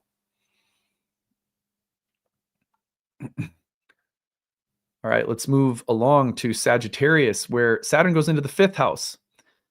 This is the creative Dharma house, which means it's connected to the outflow of our essential nature in creative acts that bring joy and happiness. Romance, love, procreation, creativity, childbirth, all of the creative acts of the soul that come from our essence that ideally are meant to be a place of joy and fulfillment. Like if you're being yourself, remember we were talking about Aries in the general delineation portion of today's talk. And I said, I was reading the Benabel Wen text and I said, if you know yourself, then you know exactly what you want, what your aim is. And then you know how to shape the path to achieving your aim. But none of that happens unless you know yourself, because if you don't know yourself, you won't actually know what your aim is, and therefore you won't know what to do to get there. This is for Sagittarians, this is like that on a creative level. What is going to bring you creative fulfillment that's in line with your authentic nature? Once you get clear on that, your creative direction can emerge slowly, progressively, through dedication and steady, consistent effort. And if you fail at something creatively, don't give up. Just refine your approach. Take the feedback, learn, take it as an opportunity to see your own authentic nature in a new light, and then keep going. Get back up off the mat. Don't quit. It's a very Saturn and Aries lesson. All right, Capricorn, we've got Saturn and Aries in the 4th house. Home, family, the roots. There could be a lot of conflict around home or family. Duties, obligations to parents, family members, the weight or burden of responsibility around home and family could be enormous. And there may be certain things that need to be released or let go of, new boundaries that need to be established within the home. There could be some need to confront patterns of trauma or abuse or anger or inappropriate demonstrations or uses of authority or willpower around home, family, parents, kids. So, there may be some deep ancestral work that's being done here. Building a sense of inner security that comes through your spirit and your vital force, not containment, control, and willpower. That's essential for Capricorns during this time. But working at the roots to create a stable base that comes from a confident, clean spirit, that's not immature, that's not impatient, that's not willful, it's not angry and controlling, that comes from a genuine sense of quiet but secure confidence. How do we create that? And if we have to do some ancestral healing, cord cutting, rearranging of our home life, then so be it. We might have to do that, But can it be done also peacefully and patiently, incrementally? All right, for Aquarius, we're talking about Saturn in the 3rd house. This is, in Indian astrology, a Kama house that's related to the pleasure body and how we experience a sense of happiness psychologically and emotionally. But for Indian astrologers in the third house, that had to do with the formation of our mind, our intellect, our skills, how we speak and interact with people. I have a Sun and Mercury in the third house. Writing, speaking, podcasting, they have all been a central part of my life. And interestingly enough, when I was a little kid, I was super shy all the way up until maybe like middle school. I was really, really shy. And then it felt progressively very Sun, Mercury in my third house. Like I had to develop ways of expressing or communicating myself, because every time I did it, especially through acting, theater, public speaking, anything like that, I felt like so uncomfortable and yet so exhilarated. Like, oh my God, I did that. Wow, I can do this. Anytime we get strong third house transits, we have third house planets, there's often a sense that I have to develop courage and confidence mentally, emotionally, psychologically. I have to develop skills that make me feel happy with who I am as an ego, as a person that has a body in this lifetime that's here to cultivate certain things and sense of self that I feel happy with. So for Aquarians, the question right now is, where do you feel like you're not enough? Where do you feel like you could be more? Are you being too hard on yourself? Is there something you could legitimately cultivate that might make you feel stronger, more confident, give you more self-esteem, more security, emotionally and mentally? But how do you forge that without becoming impatient or overcompensating? Another way of putting this might be, is there some feedback you're getting right now about being too mentally, emotionally, intellectually intense, rigid, inflexible, overly competitive? If there's feedback like that, you could also take that feedback and adjust to become stronger but gentler, stronger but more flexible. Watch for karma around siblings as well. So Saturn in Aries in the second house is our final horoscope for Pisces. The first house is, or the second house, excuse me, is about livelihood, finances, resources, that which sustains life, and that which we acquire materially as a resource or asset that grants us some sense of happiness, well-being. It could be something as simple as, I like having a guitar and, or I like my car or something like that. We all have things that make us happy.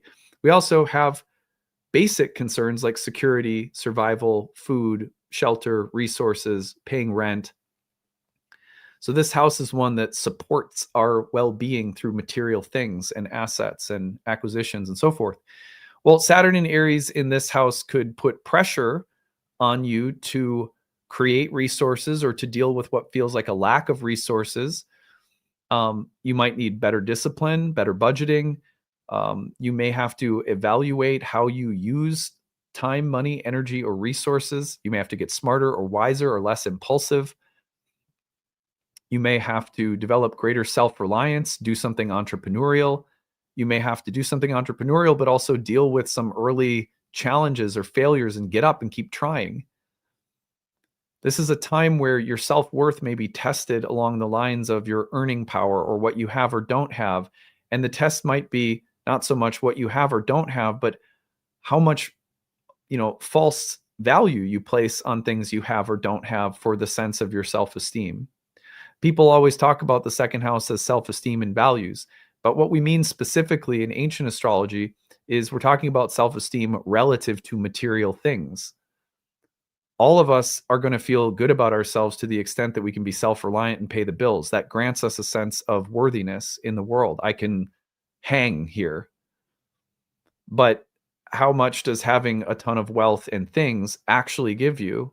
That becomes a deeper question for the second house when we go beyond survival and into questions about greater material wealth. So a lot of these deep questions coming up around values, self-esteem, assets, resources, creation of new resources, management of existing ones.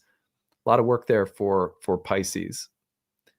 So beautiful transit. It's going to give us so much to work with. And I hope that these horoscopes, as well as today's talk on Saturn and Aries, mostly what I was hoping to do is just to clear up the fear, like, what is this? Why is it difficult? What is there to really be upset or worried by? And once we understand that this is not happening by accident, it's not cosmic misfortune, nothing's happening to you from some outer force that's causing you to just get jacked up. It's not, we can't think of it that way. I love the way that Buddhists have of talking about reality, a contingent, cooperative, interconnected, co-arising. There is no past, there is no future. There's just one thing happening all at once, co-arising. Everything is connected. From that standpoint, as so many ancient mystical traditions told us, there's not an easy way of thinking about, well, one thing causes another thing in a domino sequence starting at some clean beginning. No, everything co-arises, is contingent, interconnected. What we do with symbols then, rather than saying Saturn is going to cause something to happen in my life, is we see what is arising right now and we look at the sky as a mirror. Oh, what's arising right now is part of this mandala of interconnected mythopoetic images, metaphors that have all different kinds of outcomes baked into them that are also contingent upon my consciousness, and how I recognize the field that I'm in and relate to it, not as a cause, but as a friend. This is my psyche, after all, that I'm connected to. This is my divinity that I'm also connected to, and yours. But it's not something outside of myself. It's something that's inviting me to see something in myself that I've never seen before. And it's the seeing of that that creates the participating in a way that shifts our lives. Saturn in Aries goes from something trying to screw me over and throw a stick in the spokes of my bicycle, my Huffy. I'm going to mess your Huffy up. That's what we think Saturn's doing. But no, Saturn is actually trying to give us a description of all the different things we can do on the bike that we find ourselves riding. You can take this interesting trail over here. You can pop a wheelie, maybe put a helmet on, but right. So I hope that today gave you a sense of like, this isn't a mistake. There's nothing wrong with what's happening right now in reality. There's no, don't go into the new year looking at it and going, oh my God, 2026 is going to be so difficult. All that we're really saying when we say that is, oh my God, I am going to be so difficult in my future. You're not going to be difficult. You're going to be amazing. You're going to be wonderful. Your psyche is beautiful.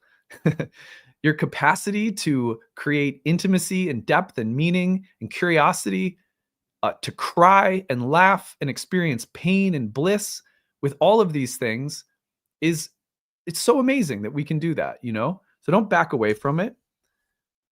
Step into it. This is your psyche. It's your relationship with divinity. Lean into it. That's what we're here to do. That's what the astrology is helping us to do. So I hope that all of this today is just meant to be like tip of the hat. Hey, Saturn and Aries, we love you. We're not scared of you. We welcome you in. I'm a little scared, but scared like, Moses taking off his sandals at the burning bush kind of scared. Like you're a holy fire. You're a sacred fire burning in the cosmos, along with Neptune and Aries. Holy shit, But I'm not going to be afraid of you. And even if terrible things happen, I'm not going to be afraid. I'm going to be reverent. I'm going to tremble. I might fall on my knees. I might barf. I've done that stuff before. And you know what? What I found is that on the other side, if I just keep going and trust and faith, my spirit becomes lighter, and yours will too. So we just do it one step at a time, All right. Well, anyway, just a little pump you up today. I hope this was useful. I'll turn to some Q&A for maybe like 10, 15 minutes. If you guys have any questions, feel free to ask. And what I'm going to do is promote the Kickstarter a bit and then answer any questions you guys have. Hey, we're at 1,002 backers. All right. We crossed that 1,000 backer threshold. Thank you guys. You'll be entered to win a masterclass today, either one of our archived masterclasses or the upcoming masterclass. There's the link to the Kickstarter campaign. Support this channel. Let's go. I had someone ask me recently, they were like, don't you feel uncomfortable promoting yourself? First of all, no, because I value what I do. And I feel confident in it, and that it's not just about me. There's self-preservation, there's self-interest. I'm not free from those things, but I believe deeply in what I do, and I believe that there's good in what I do that is beyond my own self-interest. If I didn't believe that, I wouldn't be able to promote this channel, to promote the Kickstarter, to promote our classes. But I really see astrology and Nightlight as a little container for astrology, one contributing container at this moment in time, as a good thing. I believe that very deeply, and I try to carry that like as a sacred responsibility. I show up every day. I make the content. I've been doing it for, this is the 12th year that I've done it, 365 days a year. It's my sadhana, and I believe in it, and I believe it's worth supporting. And I believe that the support that I receive, that God will continue keeping me in check so that I don't use that support to get crazy egotistical, but I keep using that support to make it better, to make the content deep and meaningful and helpful. And I ask God every year to keep me in line with that. That's the truth. I do. And that doesn't mean I don't struggle, that I don't have an ego, I don't have my own issues I'm working through, just like every single person listening to this, but I believe in this place. I believe in what we're doing. I believe in the community around this place. I believe in the students that come through this place. So it's a joy to do this, and that's why I'm always like thrilled to see the Kickstarter do well, but I'm not surprised, because to me, Nightlight has come through a very deep level of dedication and heart and belief in myself, in astrology, and in the people that are here. So on that level, thank you to everyone who has supported the Kickstarter. There's the link in the comment section again. Pitch in. Let's see if we can get to 2,043 backers. We're at 1,002 right now, which means we need just over 1,000. Let's see, 1,041 more backers to go. So we're almost exactly halfway, but we have like about 9 days to go. So we got to saddle up and do it. All right. All right, what questions you guys have? I'll open up for, like I said, I'll just do a little bit of Q&A, and then we'll close shop for the day.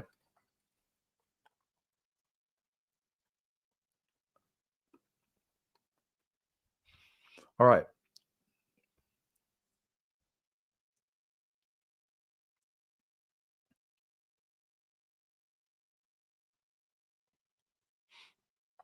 Any recommendations on learning about symbols? Well, a really good starting point right now would be to read the works of archetypal psychologists. Archetypal psychologists work through a therapeutic medium that leans on symbols as containers for psychic life, psychological life. So everything at Nightlight is ancient astrology with modern archetypal depth psychology as a foundation. So if you like the Nightlight vibe, if you like this work here, check out archetypal psychology. There's a great starting point book that I would recommend for anyone called The Soul's Code by James Hillman. And it talks about the cultivation of our sense of life purpose through symbol, through myth and metaphor. And that's a great book.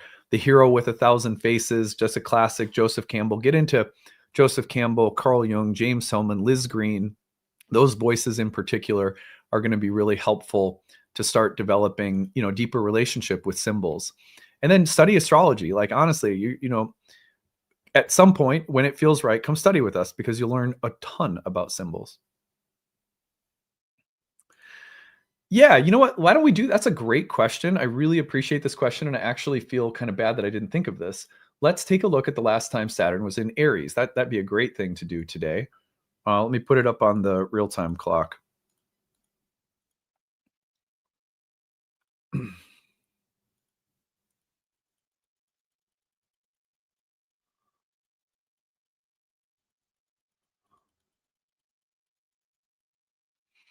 All right, so So Saturn entered Aries in April of 1996.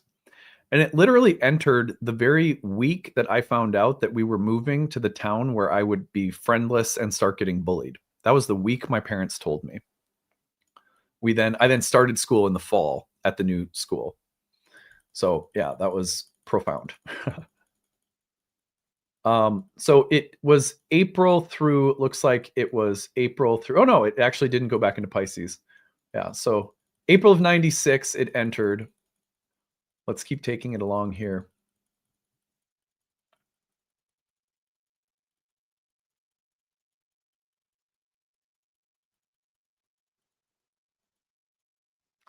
April of 96 to June of 98. April 96 to June of 98. So that's about 2 years. And then it's going to dip back into Aries in November of 98 and just finish up by March of 99. So I think you could say like 96 to 98, pretty evenly Saturn distributed through Aries in those years. And then a little bit in 99 as well. Yeah, that was hellish high school for me. But so many important things. Wow. I mean, the alienation that I felt and the brutal start to high school in a new high school. That was my experience. I'd be curious to hear what yours was as I'm going back over those dates. Does anyone remember what was happening in your life around that time?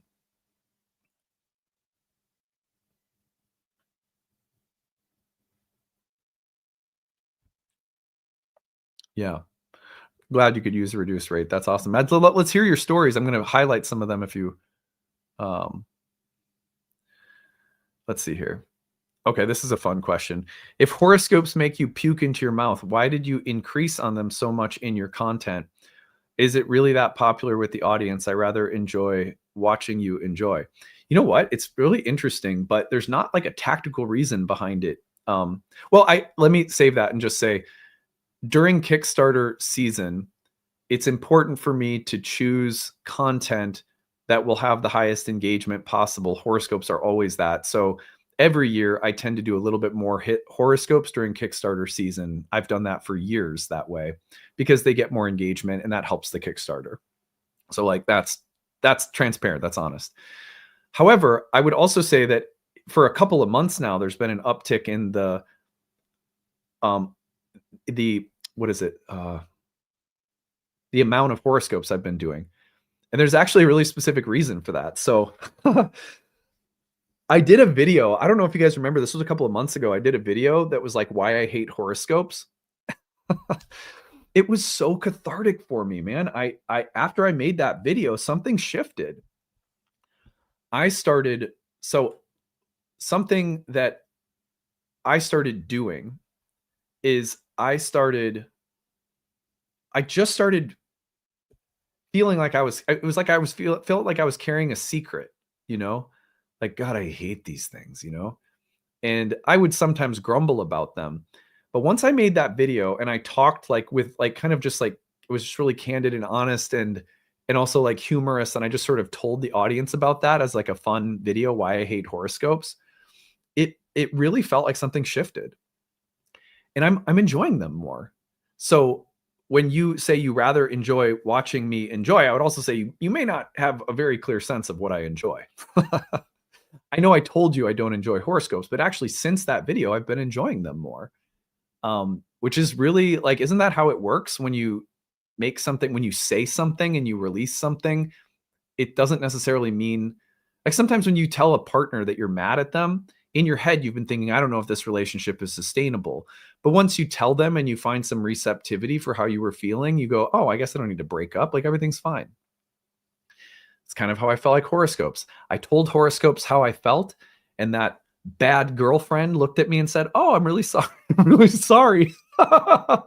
Sorry you feel that way. How can we lighten the load? And then it just, I don't know, something shifted and I've been really enjoying them a lot more. So I feel like my horoscopes have gotten a lot better over the past couple of months. Especially, I've also noticed, by the way, that when I do horoscopes live rather than recorded, it also makes a significant difference. Like, I don't know if you guys can even tell that, but I can tell, like on my end, when I do horoscopes live in a live stream, it's significantly easier for me because I can see live people. And there's something about trying to talk off the cuff into a room when no one is there and it's just me and a microphone. It's just hard. It's hard because you're trying to generate delineations for a huge audience of people. And I work better with personal context, with one-on-one divinatory containers. I don't mind talking about archetypes and transits on a big level because I can talk about them from many different angles. But it's hard to do that fluidly and still maintain a narrative arc through 12 whole sign horoscopes off the cuff. So one thing that I started doing was I started writing my horoscopes in advance. It takes a little time, but actually I don't mind writing. And writing actually allows me to be a lot more creative. And then I don't have to talk off the cuff because I have talking points. It seems like something that I would have tried a long time ago. But I was, for a couple of years, I was writing a book and I didn't really have a lot of time to write outside of it. Well, not surprisingly, I made that video about horoscopes. At the same time I finished my book, I go into editing and suddenly I have free space to be writing. So there's more free space to be writing something outside of my book. I found that it was an easy way to make horoscopes more enjoyable. So anyway, yeah.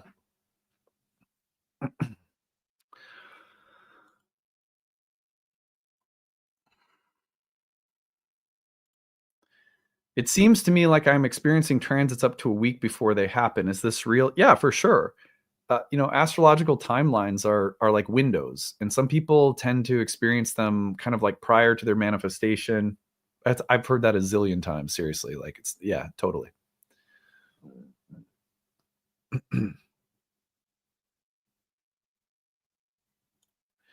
Who posts those Adam hearts next to our comments? Actually, you or your social media person? Me. I am usually the one who puts hearts. Sometimes my social media manager does too. So it's both of us. If someone says something really nice that just needs a thank you, and I'm really busy, my social media manager will often ask, like, do you want me to, offer some thank yous and gratitude on posts today because I'm super consumed with something. And I want to make sure people know that I really appreciate kindness, so he'll do that sometimes, but then other days I'll be like, no, I'll handle it, so it's a mix, but usually it's me that like hearts things. It's also my subtle way of saying when I think someone's a jerk. I'm just kidding. Okay. How does an astrologer approach delineating the charts of twins? Actually, so some years ago now, I did an astrology podcast episode with Chris Brennan on the astrology of twins. So if you go back in the archives of the astrology podcast, Chris and I had a pretty good conversation about reading for twins years ago.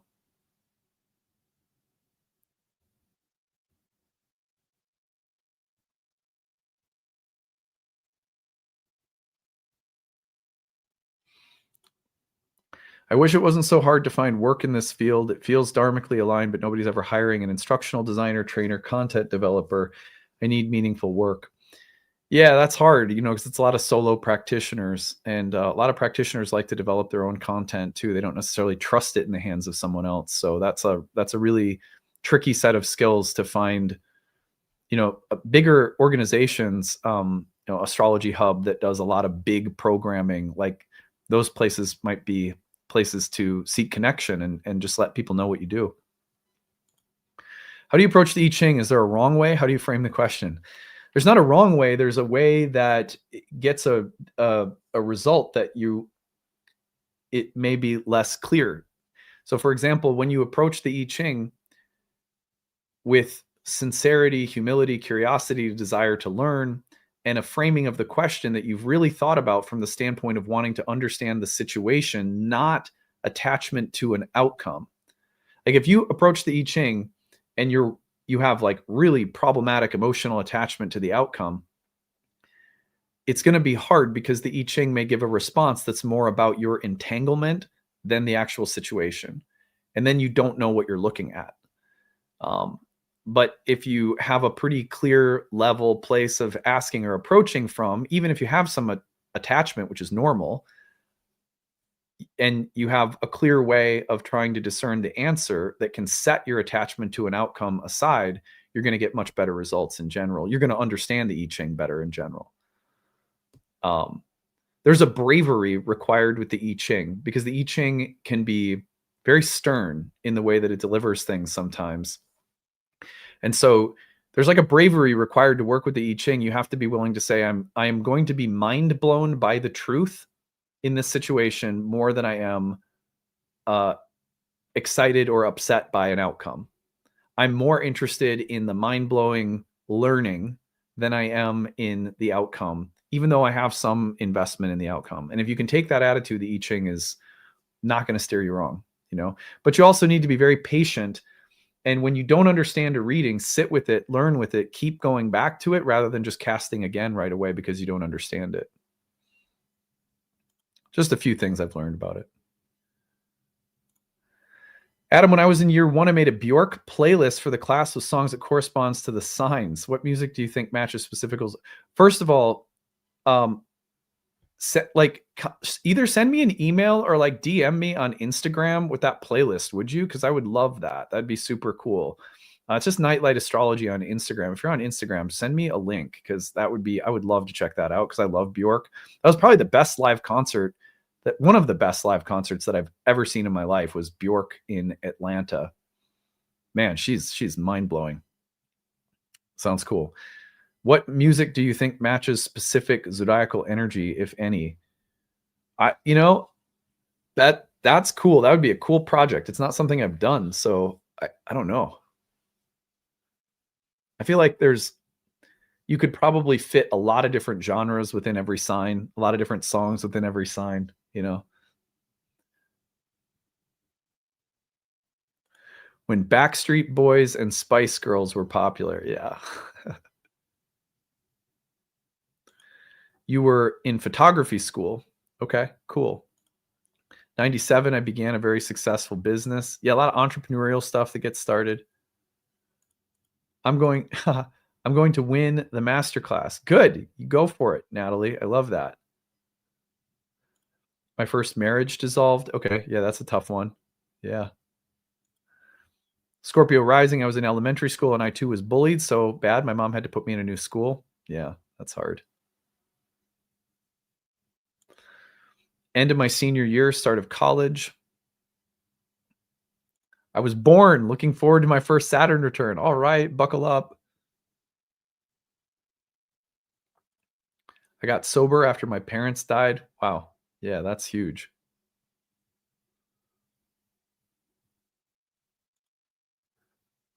Last time Aries was in Saturn was 7th to 9th grade for me. I learned extensively about facial hair removal, Greek girl problems. I love that. That's hilarious. That is awesome.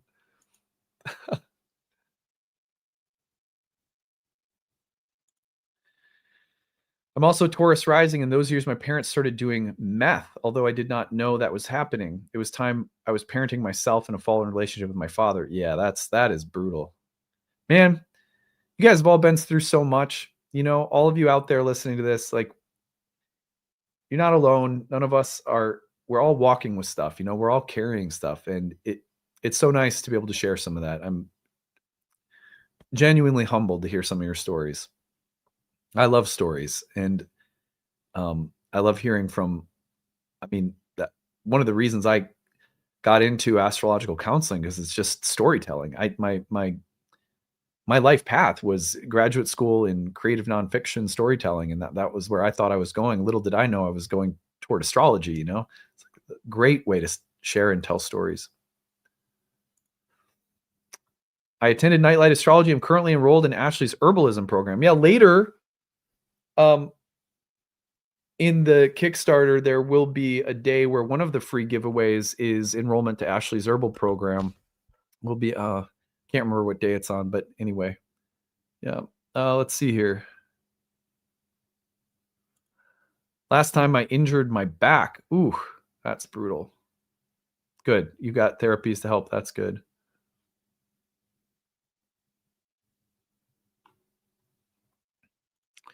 Is that tattoo on your right inner arm new, or have I just not been paying attention? You're talking about this? That one right there? Casanti? I think that's the one you're talking about. Yeah, this one's new. My wife and I got matching eclipse tattoos um a couple of years ago. Gosh. Yeah.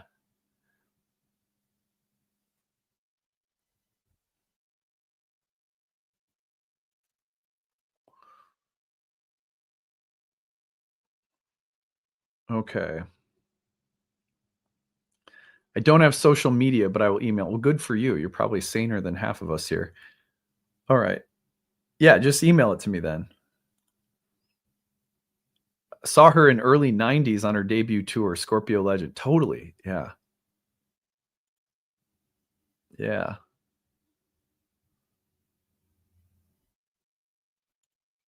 My understanding is that Saturn at the midheaven can bring a time of leadership. My midheaven is 9 Aries. I'll be 70 years old. Time to society. Time to get involved. if you if you watch my channel, you know. No, that's cool. I hope that yeah, you may find a meaningful way of you know engaging socially right now, and that could be pretty powerful. All right. Let's see. Adam, I've always wanted to know more about your spirituality. Is there a book that has inspired you? Well, I grew up a preacher's kid, so I grew up a United Methodist in the church, Bible camps. I was a camp counselor, did a lot of that. And then I just kind of started expanding having a kind of interfaith dialogue within myself. Got into drugs, unfortunately, during a time of real difficulty in my life, and then found my way out of it with ayahuasca shamanism in South America. And then that opened a lot of other doors to yoga, meditation, Eastern philosophy. I was going through art school at the time, and psychedelics became very important as entheogenic, ritualistic containers.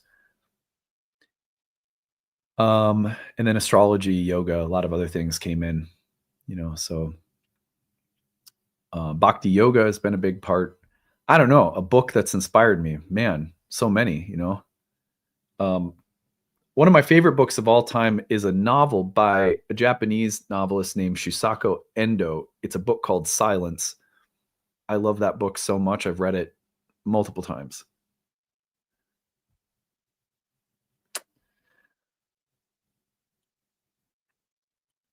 All right. Matching eclipse tattoos. Nice. Yeah. When Uranus squared my natal Venus, we got those tattoos. And the reason behind it was nothing like super dramatic. It was just when you have kids, and I'm sure a lot of you guys can relate, your marriage becomes more like cooperative fluid management, food and feeding and pees and poops and diapers and drool and sickness. And as a couple, you're just like fostering little itty bitties into the world, and your own intimacy, where you used to hang out all the time in the evenings, or you used to just go out whenever you wanted to, like that kind of takes a break. And that was a year in which we became very consciously aligned with it's not like we weren't having date nights or intimacy, or like we weren't hanging out, but it was like our kids were becoming more independent to the point where we could have more time. And so we started creating some new rituals and containers for like our marriage again, and it was like we went to a bunch of concerts, we traveled for the first time without our kids, and just got to like step back and be like, holy shit, there's been like 5 years of kids in our life. Like, wow, like where are we, because a lot of it is just like a change in mode, and you can start feeling like you're on a conveyor belt. And so that year, like, I feel like, you know, my wife and I just really got back to us. And so along the way, we got those matching tattoos because a lot of the intentionality around getting back to our relationship and not just being completely identified as parents happened around an eclipse. And it, you know, again, like it wasn't like a breakdown or a crisis for us. It was just a slow, gradual awareness of like, wow, we have the time and space to be more like us again because the kids are older. You know, we hired a nanny for a little bit more hours, even though we felt a little guilty to do so. It was stuff like that where like, just so that we can have more of us back, you know? So that's how we got those matching tattoos.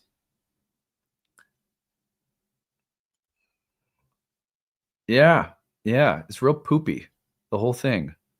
The kids are like puppies in a way too, because we've just got Thor and he's like coming around a year old. And man, that guy's his whole head is a mouth. You know what I mean? Like he's just his mouth is like his entire being. He's just drooly and but he's awesome too. But it is like it's like puppies. They're just banging into things, and you're thinking, I've got all these intellectual ideas about how to manage child raising, and now I'm gonna, you know, like I'm gonna impart to them all the beautiful lessons of the universe. And you know, an hour into that idea every single day, you know, you're just sprawled out on the floor, like fuck my life, you know, and and it's so wonderful. It's like so humbling. Like nothing could possibly empty your hubris out more effectively than kids. So yeah, no, I love it. I wouldn't trade being a dad or puppy owner for the world. Oh, do you ever think you'll teach zodiacal releasing? Well, my friend, I have and I do. In my year 2 program, we cover zodiacal releasing in depth and at length. And there is an entire masterclass on the shop page, about 10 to 12 hours worth of a masterclass on zodiacal releasing. So I've been teaching zodiacal releasing for years. My YouTube channel is not the place where I teach methods and techniques. You know, that's the school. So if you come study with us, you'll find that there's a substantial amount of zodiacal releasing content in year 2, or you can pick up the masterclass on the website as well.